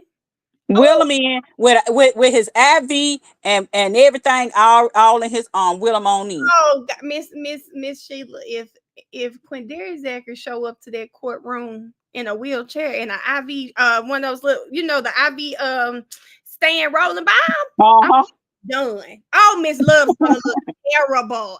If I were him, I ask his doctor for one just for court. I want him to, because she made that little old lady look so bad. And that old lady was not even a victim of any crime that these guys had done. You got her up there talking about she drink vodka. I was so embarrassed for that little old lady. Miss Sheila, Miss Bell said not only does she drink vodka, Miss Bell said she woke up at 3 a.m., opened the doors for her nephew, and took a sip before going to bed. I said, now wait a minute. Miss Bell was a hot man. Then she was dipping. She had her snuff on the side of her lip. She needed a napkin for that. And I was like, oh, Lord. This woman's so country. Poor Miss Bell. I feel bad for her. Miss Bell just want to drink in peace. And Miss Bell was disturbed her. Miss Bell, I felt bad for her too, but Miss Love shouldn't have done that because the 911 caller and the neighbor said that house is jumping every day or every other day. There's a shooting out that way at their house. You just made her house it didn't look favorable for her. I understand she was a victim, but it didn't look favorable. It did not. She just wasn't a credible witness because, I personally think she was under the influence when she was struck. Just And because she was under the influence on the, she was under the influence on the stand too. She was. She was, and she was old because she didn't want to put that purse on the floor. You know, old people don't believe putting that purse on the floor. You never have no money. She, I caught that, Miss Sheila. but let me look. And did you see the first officer from yesterday wipe his nose? Like, So, I'm Miss Sheila, I flying. don't think he did that for real. I went back and looked at the video. He did it just a little bit, but not all the way. Video, but I don't know if it was because you know how people were saying, what if it's, I don't know, y'all. I said, what if his nose was really itching? He didn't strike me as a wipe your nose type of guy. Well, why not use your index finger and your thumb and like pinch your nose a little bit if it's itching? Because what he say, what would he say? Could need my shoulders? Because that's how he wants to do it. But y'all need to get y'all crime scene tech in his tactical gear because I didn't understand that one either. I'm still confused. Listen, Miss Love had that man, told that man, show up. I know you ain't done this in a while, but I need you to show up in your full gear. That man looked like he was ready to bust into somewhere right then. With his short butt. Clark probably couldn't do nothing. But I found it strange too that he was the only one on scene at that woman's house for a shooting. Where the rest of the crime scene techs were. I don't know what was going. I just think Miss Love is going down a path that she can't turn back on because none of those witnesses help. What y'all say? What y'all call that man? Timu T-Pain didn't help either. Yeah. He No, didn't he help didn't. either. It didn't help. He didn't. No. He didn't help. The thing of it is she's not going to chronological order. She should have started with Nut. Then she could have went to the woman. Then she could have went to something else. She started out. She's back on Nut again. I'm so confused. I think that's the problem with Miss Love's the way she's handling this case is we're confused. Everybody is confused. I'm not following. And for her not to want to tell the defense who she's calling tomorrow, they need to get them folders together so they can be prepared. Don't nobody want to be lugging around 126 folders trying to guess who you finna call. Well, you know why she couldn't tell him, but she doesn't know. She does not know. She does not know who she wants to call next. That's the problem. She doesn't know. That's a crying shame. And I am so surprised that the city of Atlanta, the residents is letting this go on because these 5 officers been on the stand, baby, and the judge told them, y'all gonna hurry it up. Y'all ain't finna spend that much time on no witnesses. He told them that in federal court. In federal court. We ain't doing it. We gonna wrap it up. She's got to, at some point, what Ms. Page Taylor, you've got to streamline this case at some point. It just can't be all over the place like it is. She's trying to catch something. She feel like if she prolong it, she'll catch something. But baby, you got 4 attorneys over there on the other side. Ms. Williams don't say a doggone thing. You got 4 other attorneys sitting over there that just sit there and let Max Steele and Adams handle everything. Well, I do think, you know, when they were questioning Woody, they definitely have these little conference meetings, but I think they've caught on to the fact Paige responds differently to certain attorneys. And that's why they probably are doing it because my poor Mr. Adams. Oh God. Paige be coming too hard for my man. I need her because see, Mr. Adams get up there and he stands there and he says what he wants to say. He says it like in a tone like, I'm your dad and this is what I'm finna ask you. This is what we about to do. This is what we're about to do.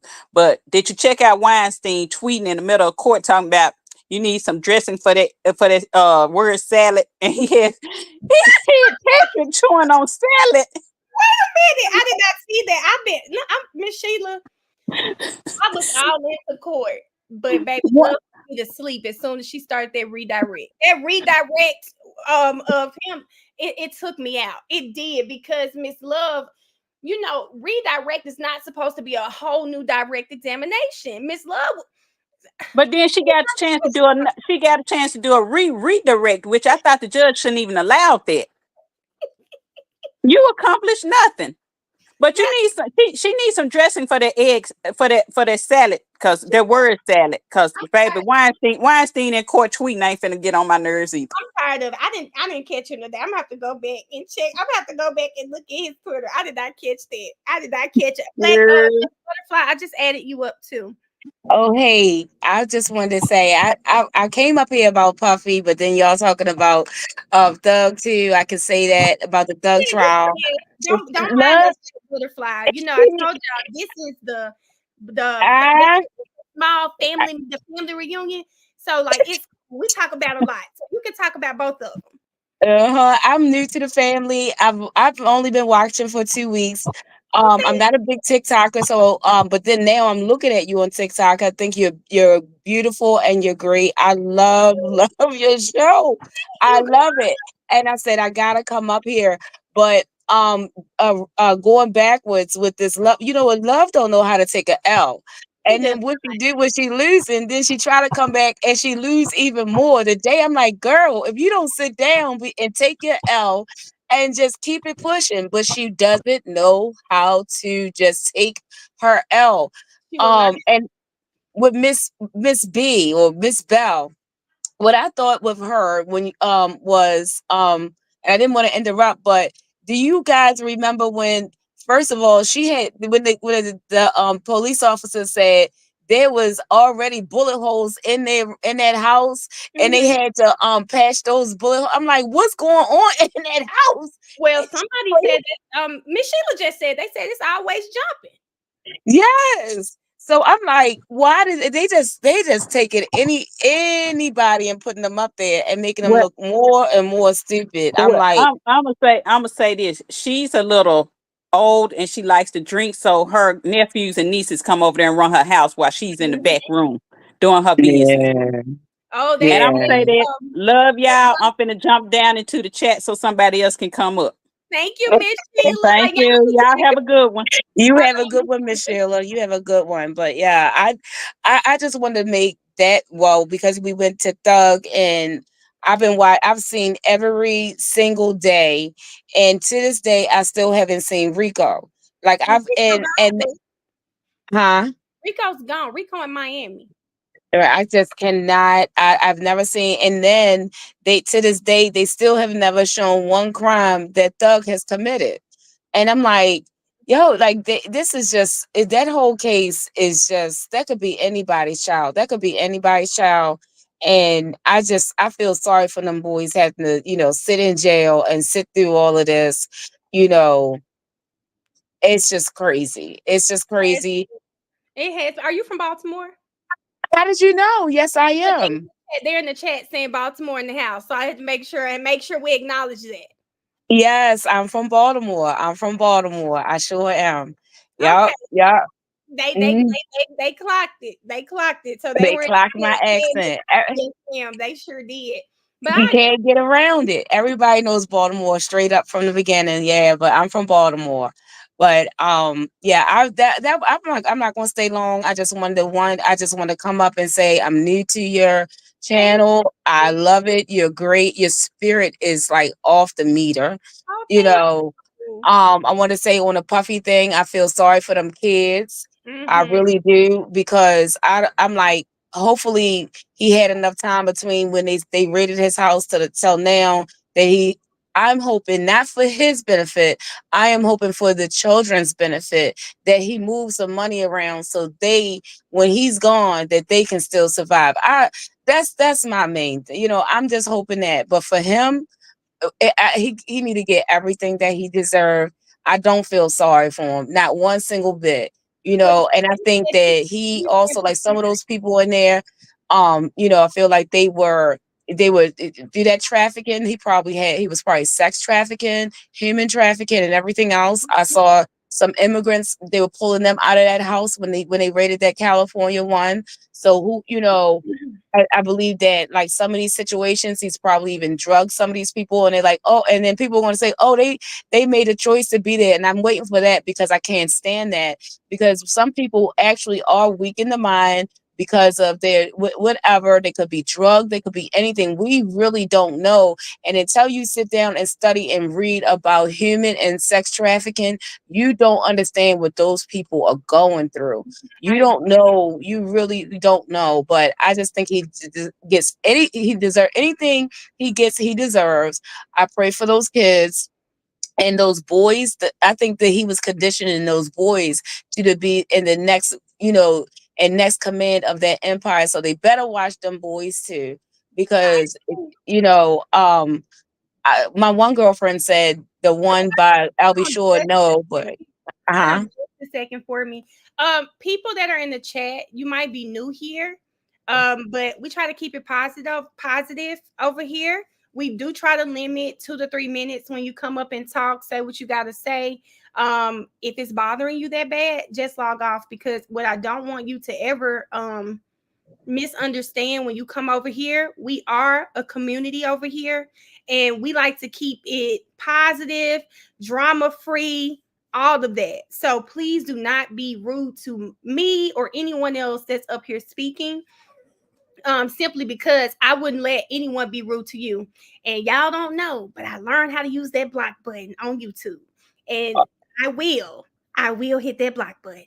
But okay, sorry about that, Miss Black Butterfly. Oh, I'm sorry. I don't even know. I couldn't even read the chat. I hope if anybody have anything negative to say about me, hey, this is YouTube. Okay. So Don't worry about it. Don't but even worry anyway, yeah, I didn't come up here. Like I said, I just came up here to give you your flowers, Thank to say a you. couple words, and then I'm out of here. Thank you So so much for coming. And we thank you. Said it's been 2 weeks. Well, welcome to the family over here.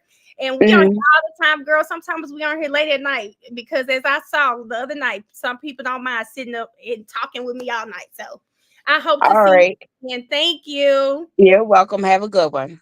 Okay. Hey, Erica. What up, Slime? But you know what, Erica? Don't start. Do not start, Erica, because first of all, this profile picture is hilarious.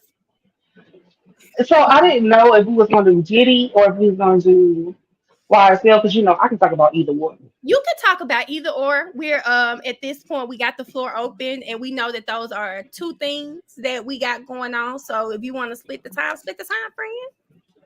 Okay, first, I want you to get your phone and click on that link. That's for everybody. Okay. Hold up, y'all. Hold up. We have. Okay, hold on, y'all. Erica want me to see. Eric, you want me to share it? You want to see if I can share it? I don't know if you can share it, but they can at least hear it. Okay, Erica wants y'all to hear something, y'all. Hold up. I'm gonna give it to you raw. Can y'all hear? Make sure that you don't get fucked. Straight up, there's a lot of fucking going on in the entertainment industry, the music industry. Everybody's getting caught up in something. I'm cured now, though, everybody. I'm cured. Everything's good. Y'all can have me over for dinner. Everything is good. I'm gonna give it to you raw. Parents, make sure that you don't get fucked. Yeah, I thought he was just talking about, like, don't get messed up in here. And let me just tell Stacey, it wasn't you, Stacey. Just to let Stacey know, Stacey, it wasn't you.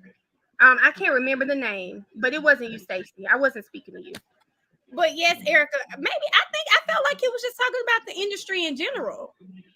Well, Clarence was not on his job. That's what he wasn't. I don't know who Clarence is, but Clarence did not do his job. I don't know where he was. I don't know what he been doing. But I don't know who Clarence is too. Because there's so many, like he's tied to, it's this older gentleman, Clarence. Let's say his last name is Avant, I think. And he's tied to Clarence Jones. He's tied to a couple different Clarences, so I don't know which one he was talking about. Clarence didn't do his job. But, huh? No, I'm just saying I wonder too. Oh, and then I don't want anybody to be fooled by that presentation that Paige gave us today when she was fussing at Love. She is. Don't be fooled, because Paige is going to take her having witnesses ready just as serious as she takes 403 and Brady. I just want, but Erica, I want her to. I don't know. I feel like she reaching a breaking point. And she gonna keep reaching because she ain't never gonna meet it. She's never gonna hold it. Like she's never gonna say, no, you can't have that witness. Because how would she do it? Because she doesn't know who she's calling next. She's going off of a list and they're not in any particular order. So she's gonna be able to say, oh, well, this is the witness I'm gonna call next. No. There's no way for her to enforce that rule. Y'all don't be fooled by it. I will tell you guys this. The impression I had of her when she first took the stand is not the impression I have of her now, but I just keep feeling like it's in there. It's in there. It's in there, but it ain't coming out here. And then I never want to hear y'all say that Booty lie about everything again. Because that brain was swirling today.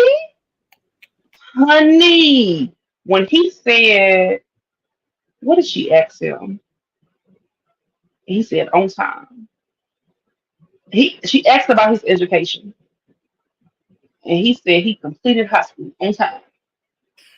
So that's all. That's it. Nothing else. How I missed it? That's it. That's all. I missed it. That's it. That's all. That man on time. On time, honey. Then what else happened today?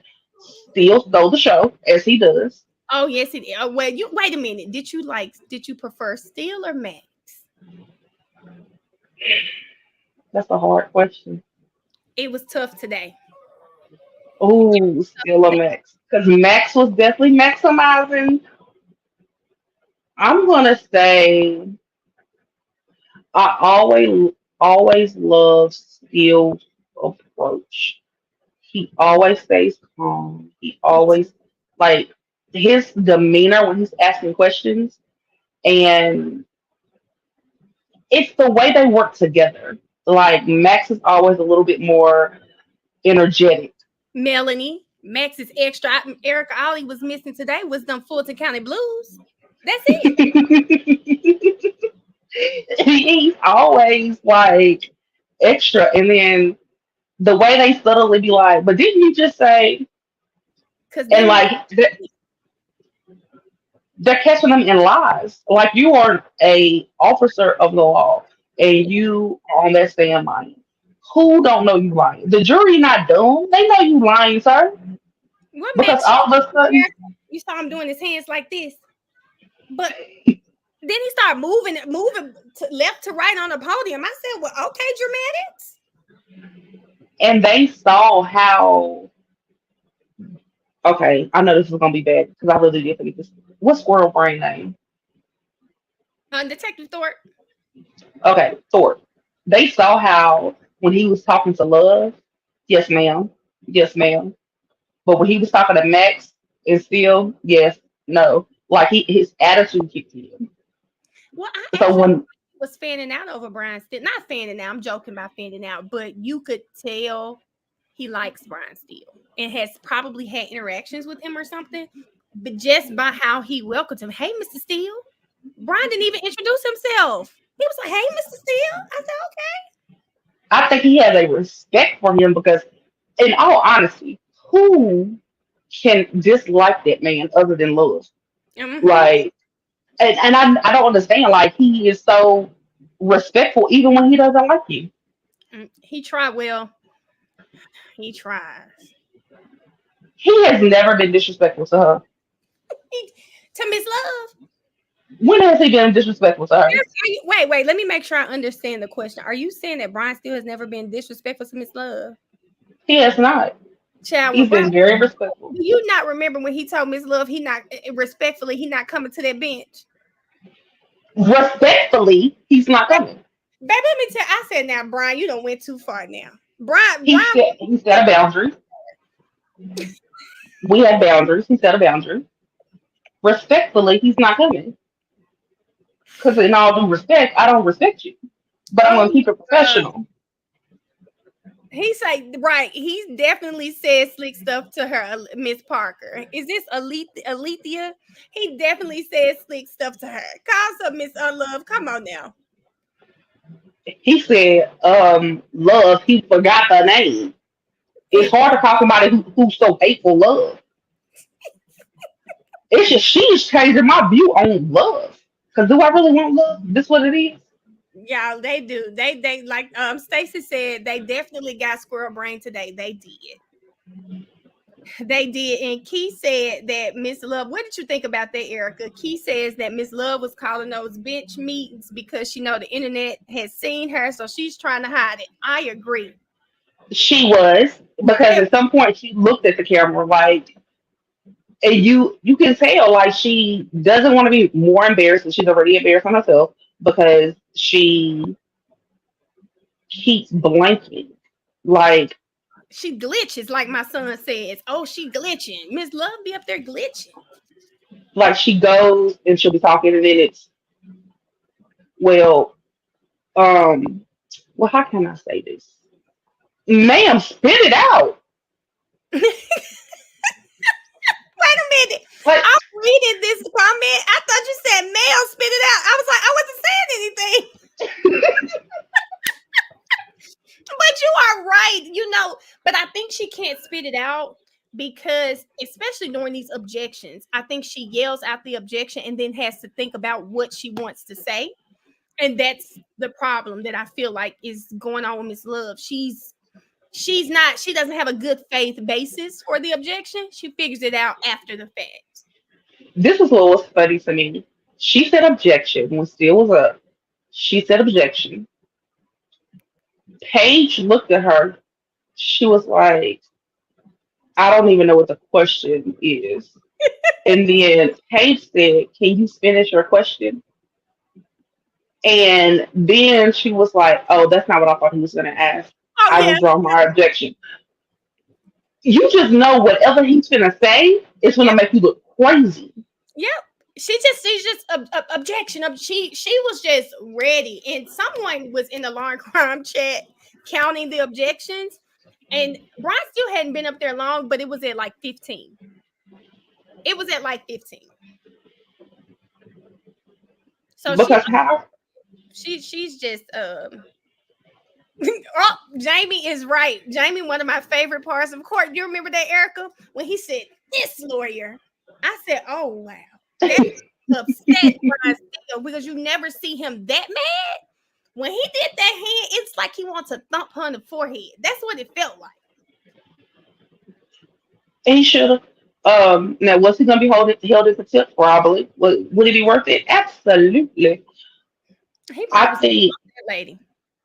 I think Love knows that she's losing this case witness by witness because even when she has people like the detectives up there, they're able to create doubt with each witness that you bring to the stand. These are your witnesses.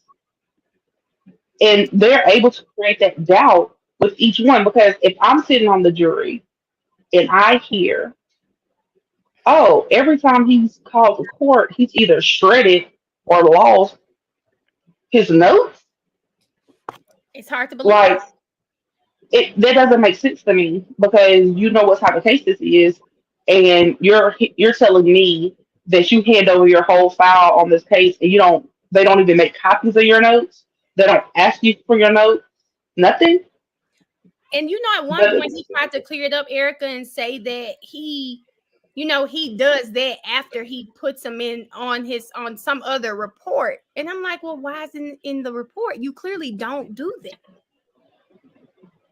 He knows how stupid he looks. You don't do that. I'm about to hold on. Let me bring this two other people up. Hey, everybody, misunderstanding. I got you up too with Erica. And is this Ben? I have you both up with Erica. We're going to go misunderstanding. And then Ben, you can go.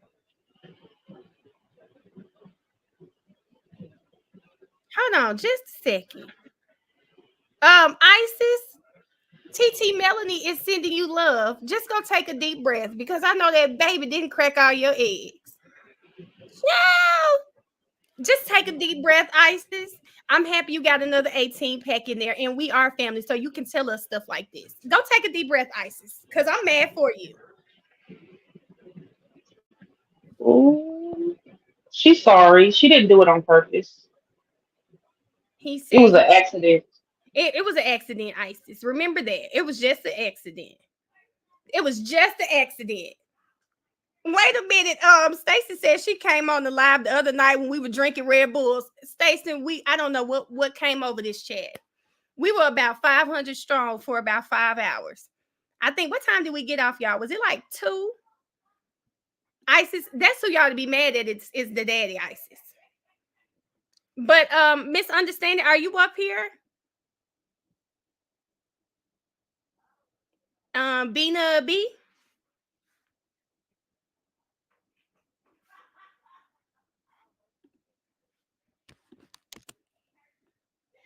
Oh, wait a minute. Y'all, we were up here to 2:45. What's wrong with us? Well, misunderstanding's not talking right now. So, Ben, are you up here? Is it the same person? In person.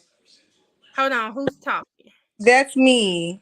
Oh, hi, how are you? I'm good, baby. I was trying to tell you that, like, I kind of I messed up. Like, I'm new to this stuff. Okay. So, Okay, so we I all are. I don't know if you know, we're all new and we're all learning. okay. So like I did one link through the link you posted on YouTube, and then I went to the app and did another thing. Like but I wanted you to know who you were talking to, because I came on here before. Oh, I know who I'm So talking to now. I recognize your voice. I know who I'm talking to now. okay, perfect. Awesome. Okay, cool. Ma'am, hi. Hi, okay, yeah. So misunderstanding is my YouTube name. My name on TikTok is Abina, and on Twitter is Abina B, I think. Something like that. Yeah. But child, first of all, let me take a deep breath, because exhaustion. Okay. But y'all started talking about Diddy. I don't even want to talk about that. You don't have to talk about that. I guess we can say that we're either talking about the Diddy situation. Some people want to recap the YSL trial, whichever you want to talk about. I think everybody in the chat is up to speed. We can come in and we can engage in whichever one you want to. Okay, perfect. Okay, so I'm more up to speed with YSL. That's what I've been following. And so Unlove. Oh Lord, that she irritated me so bad. But so I think that she was banking on Zachary being her next witness. Mm-hmm. And obviously that's everything that transpired over the weekend. She wasn't anticipating this delay in him coming to the stand. So because of these unforeseen circumstances, now she's scrambling. Right. And so it's just like, that's why she's unable to answer the question of, okay, so who's your next witness? Like, who are you gonna call? And I love how shady Doug Weinstein is, because he be shading the hell out of her. They were on her. Did you see how bad they were on her at the end of court? It's like she said, "Oh, I'll figure it out." And keep Yes. 6:00, really 6:00. Because last night y'all told us 8. We get an email at 5. Right. He can't win for losing. Listen, I love the subtle shade. I think it's tastefully done on his behalf, and actually warranted. She deserves all the shade. All the shade, but I just thought that was funny. But at this point, I think that they're trying to move in chronological order, but they can't, because of their inability to secure certain witnesses that they were planning on calling. And so I knew they were banking on Zachary or Lil D coming in to testify, to try to continue to paint this absolutely horrible painting that they're trying to display, but it's falling apart. Like the paint is spilling off the canvas. It's gone. And it's no way to pick it up. It's just no, you can't pick paint off the ground, baby. It's already there. It's already there. It's already there. So I think that that's where the scrambling is coming from. And can you see how like disengaged Miss Hilton has been? Like Hilton is like checked Mhm. out. It seems like it. It seems like it. Miss Hilton, and I mean, I know this isn't her witness, but she just looks like she there so she don't get fired. That's what it's giving. So apparently, this is just I guess speculation. So I've seen certain comments. I've seen it multiple times where there was one chat where someone that's related to Miss Hilton said that they have some, like, she plans on removing herself from this case. Now this is just speculation. Yeah, but I don't it. You've heard that too? I heard it too. Someone was messaging me that, and the reason why I don't believe it, because do y'all know how many fake pages there are of Judge Glanville, Miss Love? Oh yeah. You know, and that's the only I said I'll believe it when I see it. Right. Because supposedly, she quit, and then she pops up in court. Not only in court, she does a direct examination. Right. Because the thing is, they have been prepping on all these witnesses. Like everybody's assigned certain witnesses, so like she still has to follow certain things through. But at this juncture in the case, she's already realized, as most of the world has, that this is a never ending, crap show that is leading to no end. So she sees where this is going, just like the judge does, just like everybody else does. But Love is drunk on power. Yeah. And that's all that she's concerned about, is her power and her ability to see this case through. Yeah. I just kind of wish they would have like a come to Jesus moment and say, look, this is where we are right now.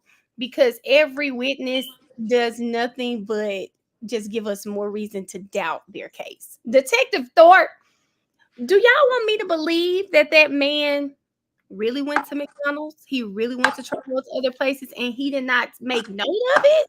And I love how Sharp notes. No, I'm sorry. I love how Sharp was able to debunk his theory by just those simple questions. But was it recorded? Who did you talk to? Where are your notes? Oh, the dog ate it. You know what I'm saying? Like, Exactly. Eric, I don't know why they're using initials now, but it's like, I don't know what's going on with this case. The lady that is from the local news here, she spoke about why all of a sudden they can't record bench conferences. They don't let you hear what's being said. You can't hear, but she's like, we've been doing this for over a year. And all of a sudden, Paige doesn't want the bench conferences recorded. I don't know what's going on.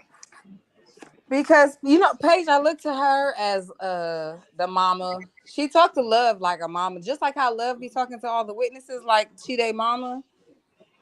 That's how Paige talks to Love. That's what I recognize. She literally, she be like, girl, now what didn't I tell you to have this ready by this time? You know what I mean? Like she needed it today. I'm sorry, she did, because it's getting really. I think Paige is fed up. She really is. It's probably, correct me if I'm wrong, I think this is our second time telling them this, probably third time, saying something about the witnesses. Oh no, this is definitely at least 3 times for sure. I can't say anymore, but at least 3 times. The thing is, I don't think that she wants to end the case because election season is upon us, right? And so this case is this is just as much as a televised or high profile case as as high profile as Donald Trump's case, but a lot of people have their eyes on this case, and this could heavily affect a lot. I don't think it, like me personally, I've heard people say the election cycle is coming up. I don't think that matters. I'm more so, have you seen the interview Ashley Merchant did where she was just basically saying if judges see that a guilty verdict is probably more likely than not, they would rather that than a mistrial? I kind of think that's like I want to just call the mistrial when they can just get a not guilty and go on about their lives. That too. However, when is that time going to actually come? Right. Oh, yeah, that's the question. Like how much When it's further time. along through this circus do we have to go through it for that time to come? Because that there's no sight in end. There's no end in sight for when that could actually occur. There have been multiple opportunities for that to happen, and it hasn't. So if she wants to see the trial through, this if it was politically motivated, I think that it could do her a disservice.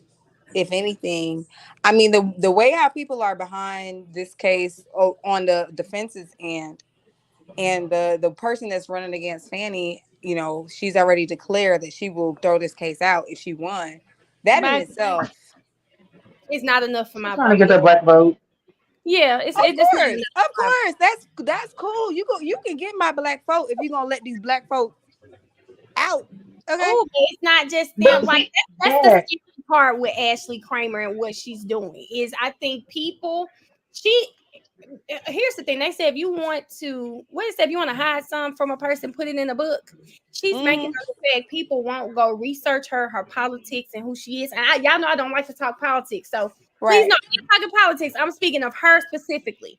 She's Right. running against Fannie, and she knows there is this uproar within the African American community about Mm-hmm. this case. And if I say I'm gonna dismiss that case, maybe I'm gonna pull that vote.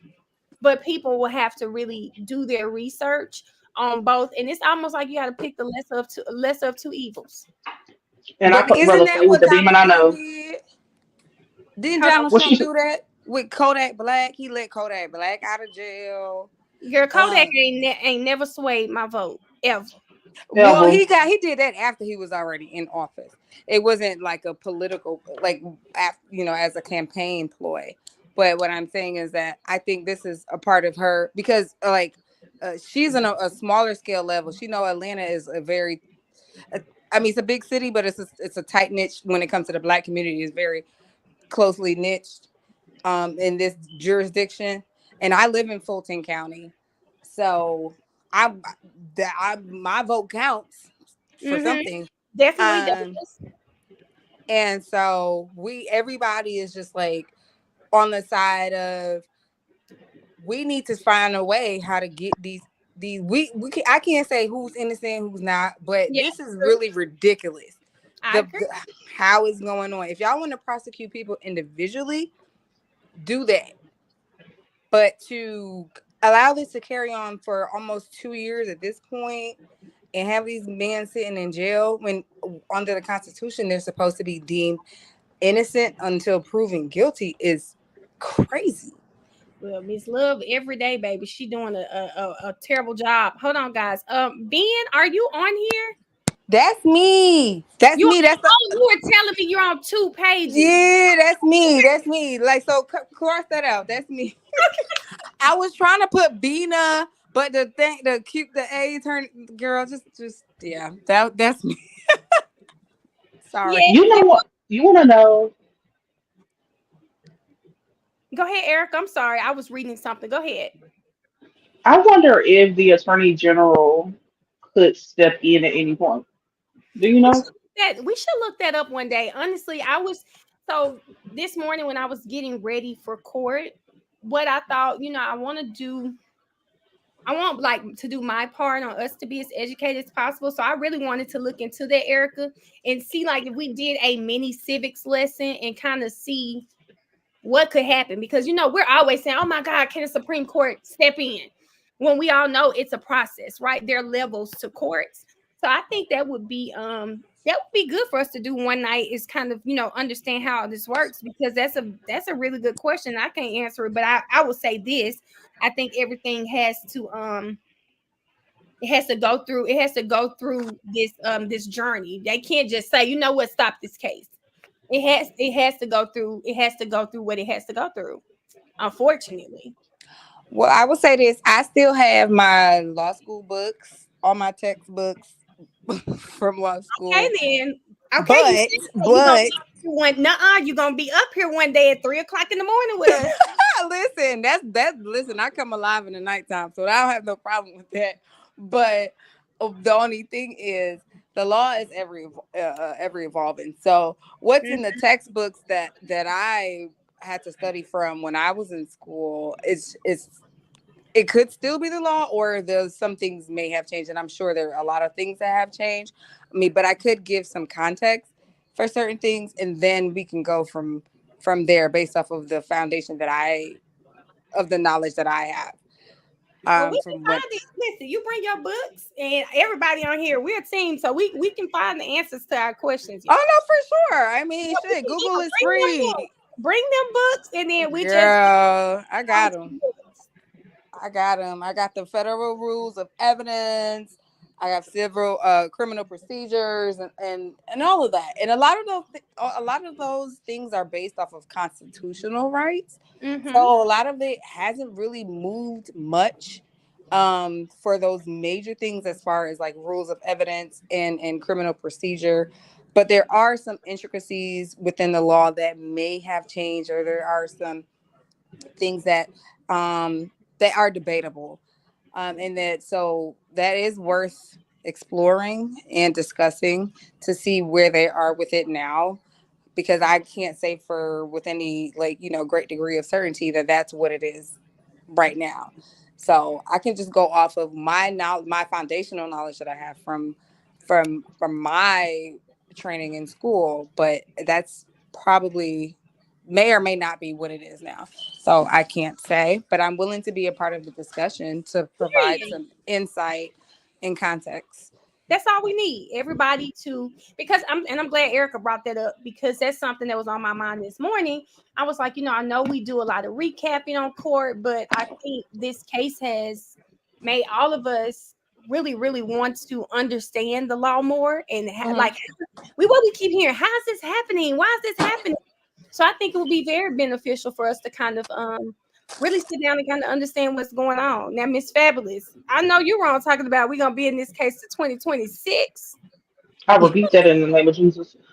No, so my logic behind it is we watch this, we're invested in this, and we all are in agreement that even if they are guilty, this is not a fair trial.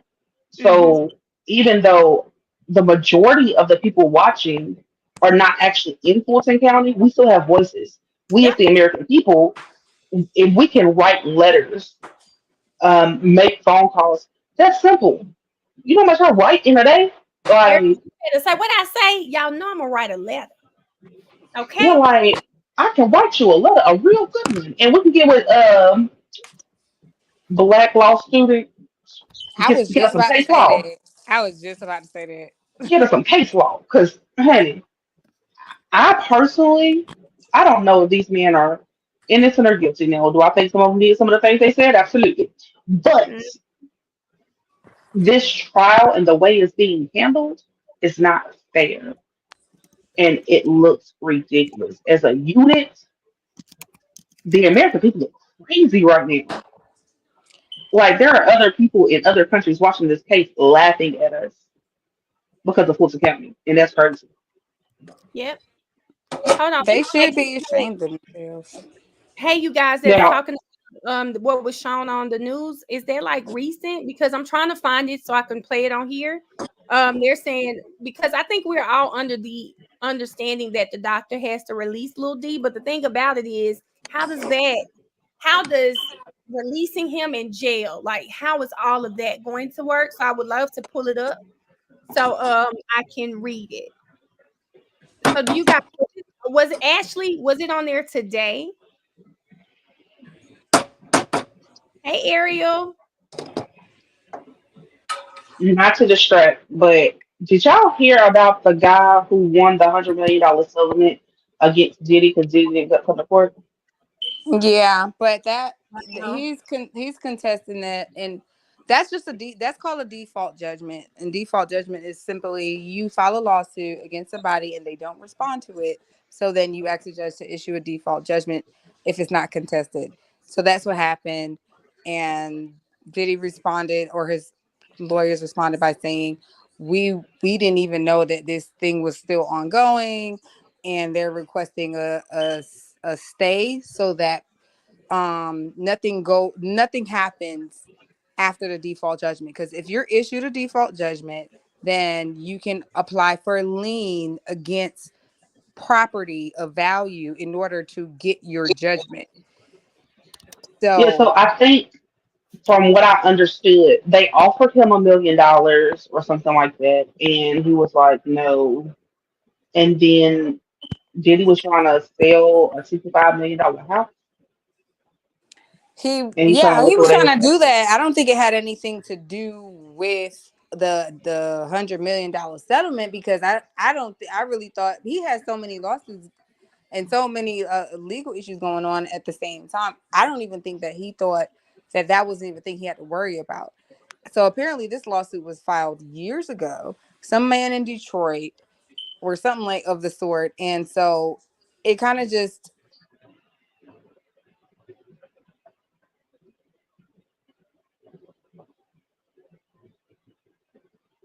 so again, once it's issued, now they have the right, the person, the plaintiff in that case, they have the right to then file liens against whatever asset you might own in order to retain the judgment that they're owed.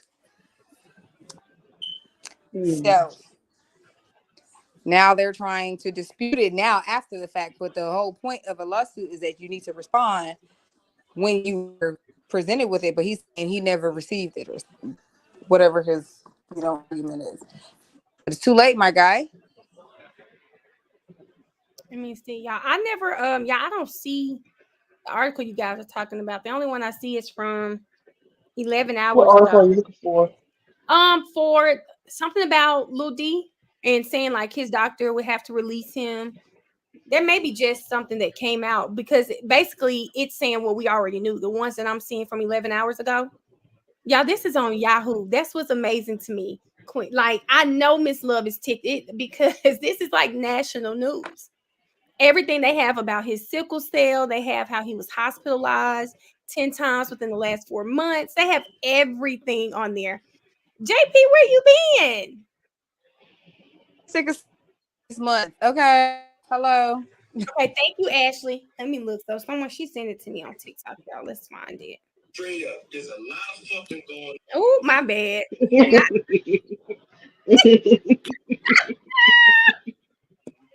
Okay, Ariel. That's so funny. So as I pull up my phone, there's a lot of effing going on. Lord, I'm sorry, y'all.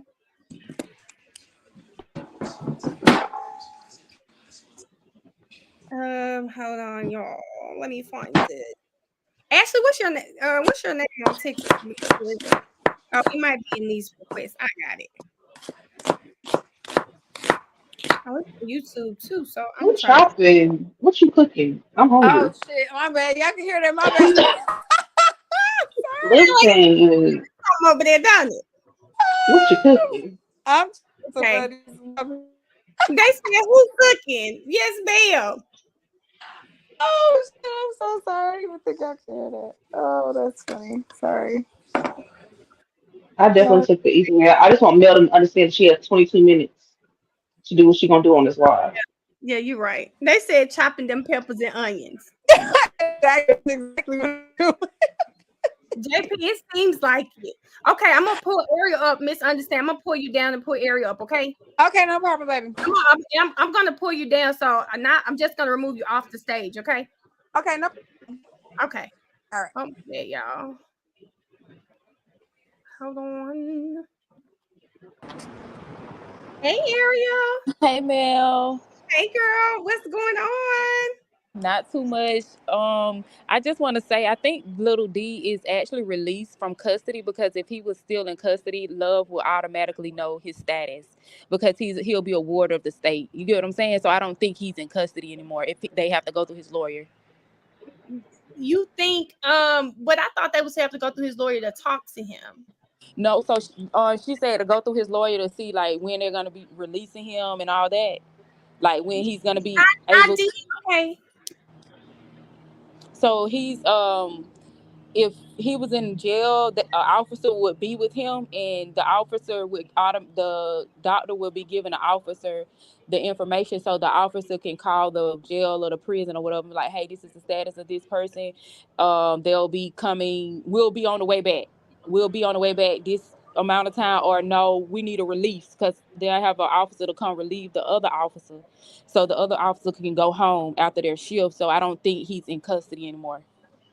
No, so okay, when you are in, even when you are in prison, Hmm. um, doctors still have to follow HIPAA laws. They can't Oh, okay. tell him anything, That's wrong. regardless if he's in. Wait a minute, since when so are you wait, because y'all know that was funny. I kept saying this in my comments, and I said, you know what, maybe I need to pull up the HIPAA law and we go over it so people have an understanding of it. Because we know at our mamas, they violate HIPAA. Sometimes it's not, but are you saying that when you're in jail, you're no longer your HIPAA rights are no longer a thing in there? So when you in jail, me being working at a prison, if I had a hospital post, I would go to the hospital, right? The doctor would come in there and be like, he's not going home today. Okay, cool. So what the doctor would do, the doctor would actually call the prison's nurse, because it's nurses at the prison. They would call the nurse and give the nurse the information, but I would know as an officer if he's going home today or not. But the nurse would get the medical status of what's going on. And then not only that, sometimes if I'm in the room with an inmate and he's like, okay, she cool, I would know, because I can never leave the room from the inmate. I can never See, leave out of their room. that's him giving you his consent. So I Permission. was just thinking, your HIPAA rights, your confidentially rights, they are still protected when you're in prison. I can't really even say that, Mel, because They if I mean, are. hold I on, let can me say from hold on. someone. No, because I've been in the room during surgery. If no, an listen inmate to me. I'm saying that I think that in prisons we know they're gonna do what they want to do, but legally you still should be going through that you inmate. really don't have no rights in prison, because you're a ward of the state. That's just like saying if I go right now and mess with an inmate, I'm gonna be labeled as an ex-offender, because you can't consent. All your rights are gone once you go to prison. Well, So I'm even going to say this: in like North Carolina, in order for them to stay in the room, that inmate has to give them permission. I no, but know that personally because people who I know who have been incarcerated, we've talked about this stuff. So you So in telling order, me that the doctor So you telling me the officer had at no point in time can an officer leave an inmate in the room with a doctor, because it's two officers that's on standby. You have an officer that's outside of the door with a pew pew, and the other officer that's inside the room can't have a pew pew because of conflict that the inmate can jump up and grab the pew pew from the other officer. So it's always two officers. It's supposed to be a female and a male. If or it could be two males, but it never can be two females. So if I'm in on a hospital post right now with the offender, I can never leave out of that room no matter what. Because if that inmate does something to that doctor, now the state is liable for that, because I left that inmate with the doctor. no, that's well, not in the what state of North Carolina, Well, Georgia different. when I'm just gonna say that's why I said in the state of North Carolina, the inmate has to get permission. In the state of North Carolina, they still have their HIPAA rights. If an inmate says, "I the don't inmate want to has be to on get a permission medical in the camp," state of Carolina. and take like if you're not taking certain medications, you don't have to be on that medical camp. And it before they can disclose any medical issues, they have to sign something like even to like it can be in their jacket, but it can't like they can't uh, another the DA can't call and say, "Hey, what's his medical status?" They can't release that. You said that the DA can't call and ask his medical status? They can't. He can't disclose his medical. He can say he's stable. He can say he's in critical condition. He can't actually say um, his actual medical information, if that makes sense. Well, that don't make sense, because when you get sent to the jail, they are responsible for your medical. Like, they have to pay for anything medical when you're in prison, or in jail. All medical is on them. You have to pay a $5 copay. That's it. So it's someone that's in that prison system that has to get that type of information because they have medical files in the prison system as well. When you are incarcerated, you have a medical file. That's why they test you for all STDs and all STIs. So it's a nurse, maybe that when in North Carolina or in the just regular jail, because I never worked at a jail, I worked at the prison, a nurse will get that information because the jails do have nurses. The hospital will call and say, hey, this person is medically clear and these are the medications that they have, because even if you're in jail and you go back to the from the hospital to the jail and you have medication, someone has to know what type of medication you're on. Well, I think wait a minute, I think we're getting far off. So we're gonna settle it right here because they are right in the chat that yesterday Paige definitely told Miss Love, or was it today, that she couldn't just go talk to his doctor. She would have to get a court order. And then she said that, well, his attorney's here if he can give you the information. And Miss Love said, oh yeah, well, I'll try to go through his attorney. So I'm not sure about the prison not being in prison. He's not in prison no more. Yeah, but for him in this particular aspect, one, AI look, they said AI look, but I had to look it up myself. So HIPAA rights are still very much a thing, even when you are incarcerated. And I see some people in the chat saying, hey, I've been a nurse. I've always had to, I always had to have a court order. I've never just released things. So we got that under advisement, but we just feel like we don't know where Quindarius Ackey is gonna go. I think he's out. I don't think he's incarcerated no more, Mel. I think he's a free man in jail. Y'all think a free man in jail? I mean, a free man that's like they released in the hospital. Oh, you think they don't release the warrant? The man just in the hospital. Yeah. Got you. Okay. Well, I don't know. I just that y'all. Okay. If he's out, that's good. If he is out, that's good. That if he is out, y'all, that is, I'm looking at the comments, y'all, that's absolutely good if he is. So do y'all think he's going to testify tomorrow is the question? No. I don't think he's going to testify tomorrow. I think because of his medical condition, and his attorney said yesterday that he has pneumonia and he wouldn't survive. And they transferred him to Brady as a material witness. So I don't think he's in a condition where he can testify. I'm gonna see if his sister posted anything. Girl, we can look him up and see. We can look up. We can do that too, can't it? Yeah, I'm gonna look up inmate lookup right now. Okay, he will be. I don't know if he be going live because he's supposed to be too sick. He needs to be off of all social media. Did you catch? Amy, we did watch court. We watch court over here every day. Which part? Because I'm just thinking I missed something. I definitely heard her say he was in Grady, but I'm not from Atlanta. I know people have also said that he could be in Grady and still be in custody. So I don't know. They said Grady has a jail ward. Because I'm not from here, I can't speak to Grady in a jail ward, but yeah, so when I heard Grady, my first thought was, oh, he's in the hospital. However, people have informed me that Grady has a jail ward too. Okay. And even if he was in Grady, in the hospital, it'll just be 2 officers with him. He still could be in the hospital. You get what I'm saying? Just because if like the jail or another medical unit, like the Grady medical unit, couldn't hold him, they would have to put him in what they call a civilian hospital. But they said people are saying they think he may not be testifying until next week. Earlier, let me see, he was locked up and she would keep her updated. Okay, thank you, Armenia. Well, but there we have it, guys. His sister said he is still locked up, and I personally think he's going to stay there until he testifies. Mel, do you think he's saying he's gonna testify? So his lawyer done told him, hey, look, you'll say you're gonna testify until you get on that stand and say you're gonna plead the fifth.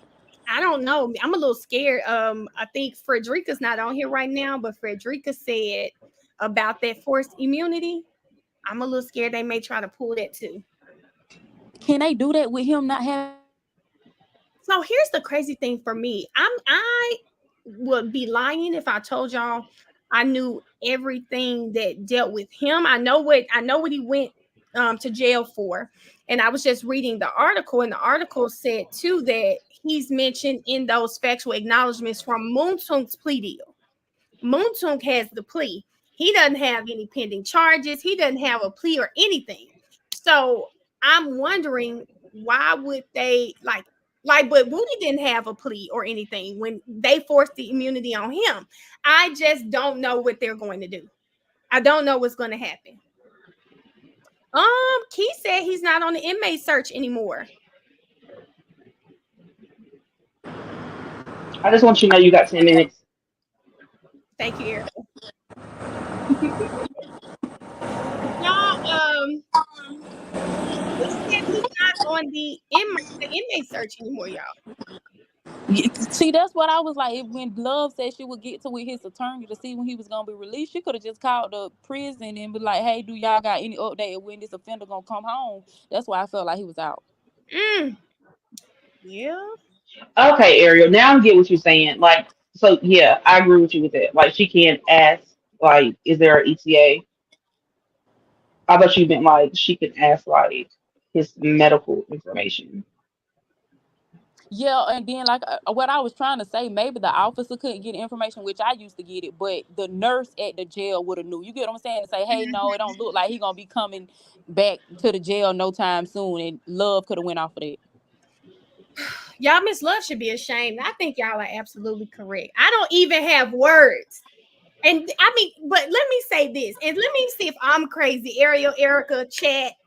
Do you guys think that Miss Love is feeling the pressure from arresting that boy? Because she seemed like she got a new attitude these last 2 days. I hope her hair fall out. The little bit she got. Falling I out. feel It's like she already only.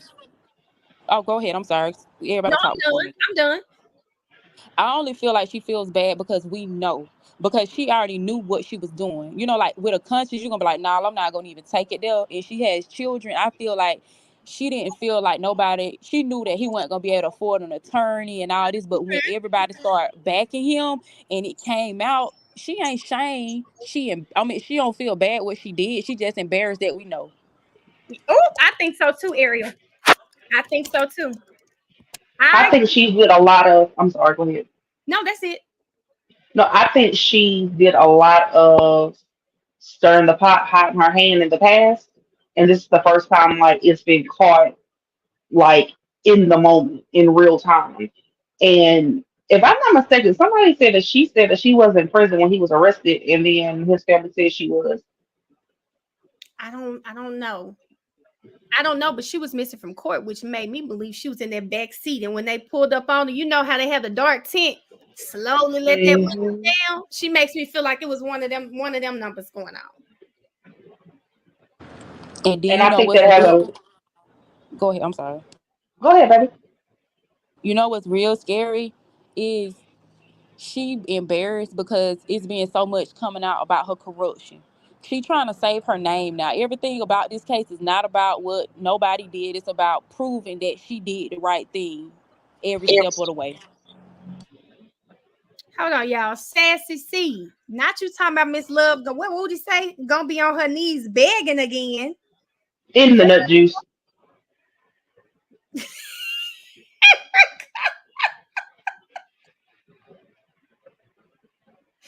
Bye, Erica. Oh, I'm sorry. Hold on. Zenny. No, we do not have a special watch party. Most of us in here, we are just watching online, and then I do updates. So we kind of talking to each other through the comments, and then or we just reconvene here and or on TikTok, and we just go over what's been going on court. So no, it's not a special watch party. Oh, I'm so sorry. It's somebody down here. Mickey, I am so sorry. I didn't see you or Diggy down here. Please forgive me. Okay, so what I wanted to say was you have Rice Street, which is the jail, and then you have Grady, which is the hospital. But Okay. Grady also has a detention center. Like, let's say, for instance, you went to the hospital, but you have a warrant. You're gonna have the guards by your door. No one can come and visit you but probably your parents. But they have to be like on your birth certificate or something like that. So he's probably in the hospital, but he's still detained. That's what I can think of. Diggy, are you from Atlanta? Yes. I could tell. Yeah, I'm from. I hear it, friend. I hear it. Thank you for like clarifying that for me, because people were telling me in the comments, but thank you for the clarification, because I wasn't 100% sure. No problem. Thank you. Hey, Mickey. Hey man, how y'all doing? Good. How are you today? I'm tired from work, but it's been so much in the news, I can't be tired. I got a lot of stuff to watch. It's giving you a lot. What is the adrenaline? Got that adrenaline going? It's really just a Diddy situation for me. Cause first of all, there's been so many rumors and allegations for him for so many years that this can't be the biggest surprise y'all thought was gonna come out the box today. But my main thing with Diddy is gonna be the R. Kelly for our generation. But then for my generation, since I'm young, I'm like Gen Z. The next person is gonna be Trey Songz. Just wait a minute. Why did somebody What's your add name? her? You I said just what? feel like Hold on, where's she at? Let me move this out the way, y'all. Somebody added him on Twitter, Mickey, and they said Diddy gone, and they said Trey Songz, N-word you next. I said, oh he my. is. I'm talking about the documentary is in the works right now. It gotta be. Oh my. Because first of all, we already got the stories of Trey Songz drugging people, sexually assaulting them, having them out in the ocean somewhere. And because we got R. Kelly did his biggest one in the 80s and 90s and things, and now you got Diddy, the 90s to early 2000s. Trey Songz is coming up next. Everybody thought it was gonna be Chris, but he just like his drugs. Wait a minute. Y'all saying Trey Songz, they definitely said that on live, y'all. But Not that's just so sad. Tremaine. She said not Y'all be Trey. having good conversation. Mel, listen, go 10 minutes over because I gotta say this. Do you think when what's very, very puzzling to me today is Detective Thorpe said that he went to McDonald's, he went to AutoZone or whatever. He went to those three things and did not pull any And they surveillance, got right? nothing. But do you feel like something was like good information that he seen on them tapes and he just didn't record it and was covering for somebody else? I just think I don't think he ever got anything. I believe him when he says that. He never got anything. That man was around here running like a chicken with his head cut off. You know why? Because he getting his information from Gaither and Dennis. I believe him when he said he went to these places. Well, no.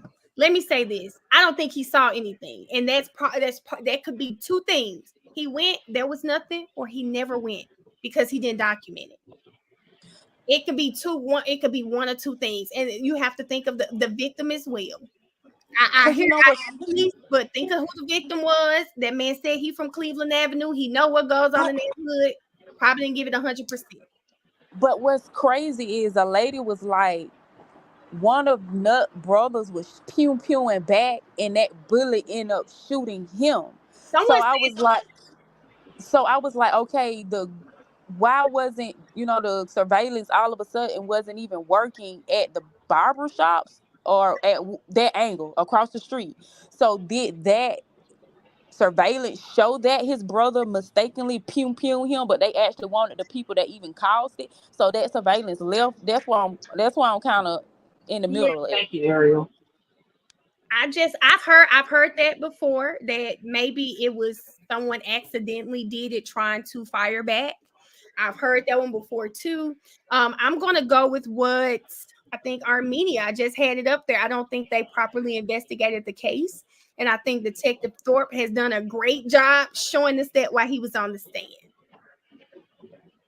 But what they can't tell us is how close in range was he pewed at. Like that's what I'm very, very I'm wanting to hear, like, because you can tell, like, okay, was he shot 10, 10 yards away, 100 yards away? They never gave us the closeness of the bullets. Like, I want to know that. Like, how close was he? Pew pew. But they've never said that yet. Have they already? They got somebody coming from like they got the corner or someone coming, right? Because that was who Miss Hilton, I believe, was talking about. So I think we're gonna get that information soon.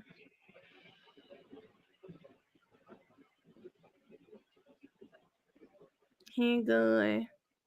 Oh yeah, I remember this, Sassy. I remember this too. But I'm like Armenia, guys. I don't think it was properly investigated. That's just what I feel. 8 o'clock. Gotta stop. I love it. Bye, Y'all, Mel. it is 8 o'clock, y'all. Y'all know that's my yes, Key, the Emmy office. Thank y'all for everyone. Both, oh my God, y'all is on me bad. I love y'all so much. Faith, this trial will not be over by the end of the year. Love you, Mel. I'm getting off. I'm 365. I'm getting off. Bye, everybody. Thank y'all for joining. We didn't even go over the indictment, but we'll do it tomorrow. We'll do it tomorrow, guys. I do have the full indictment. Margot, if you're on here, thank you for sending it to me. But I appreciate you guys for rocking with me we've been on here almost 3 hours again. So I appreciate y'all for rocking with me. Next time we will go over the indictment and then we'll still do our court recap for everyone too. But y'all have a good night. Thank you so much. Bye, y'all. And thank Erica, Booty, Key. Thank y'all for keeping me on track. Bye, y'all.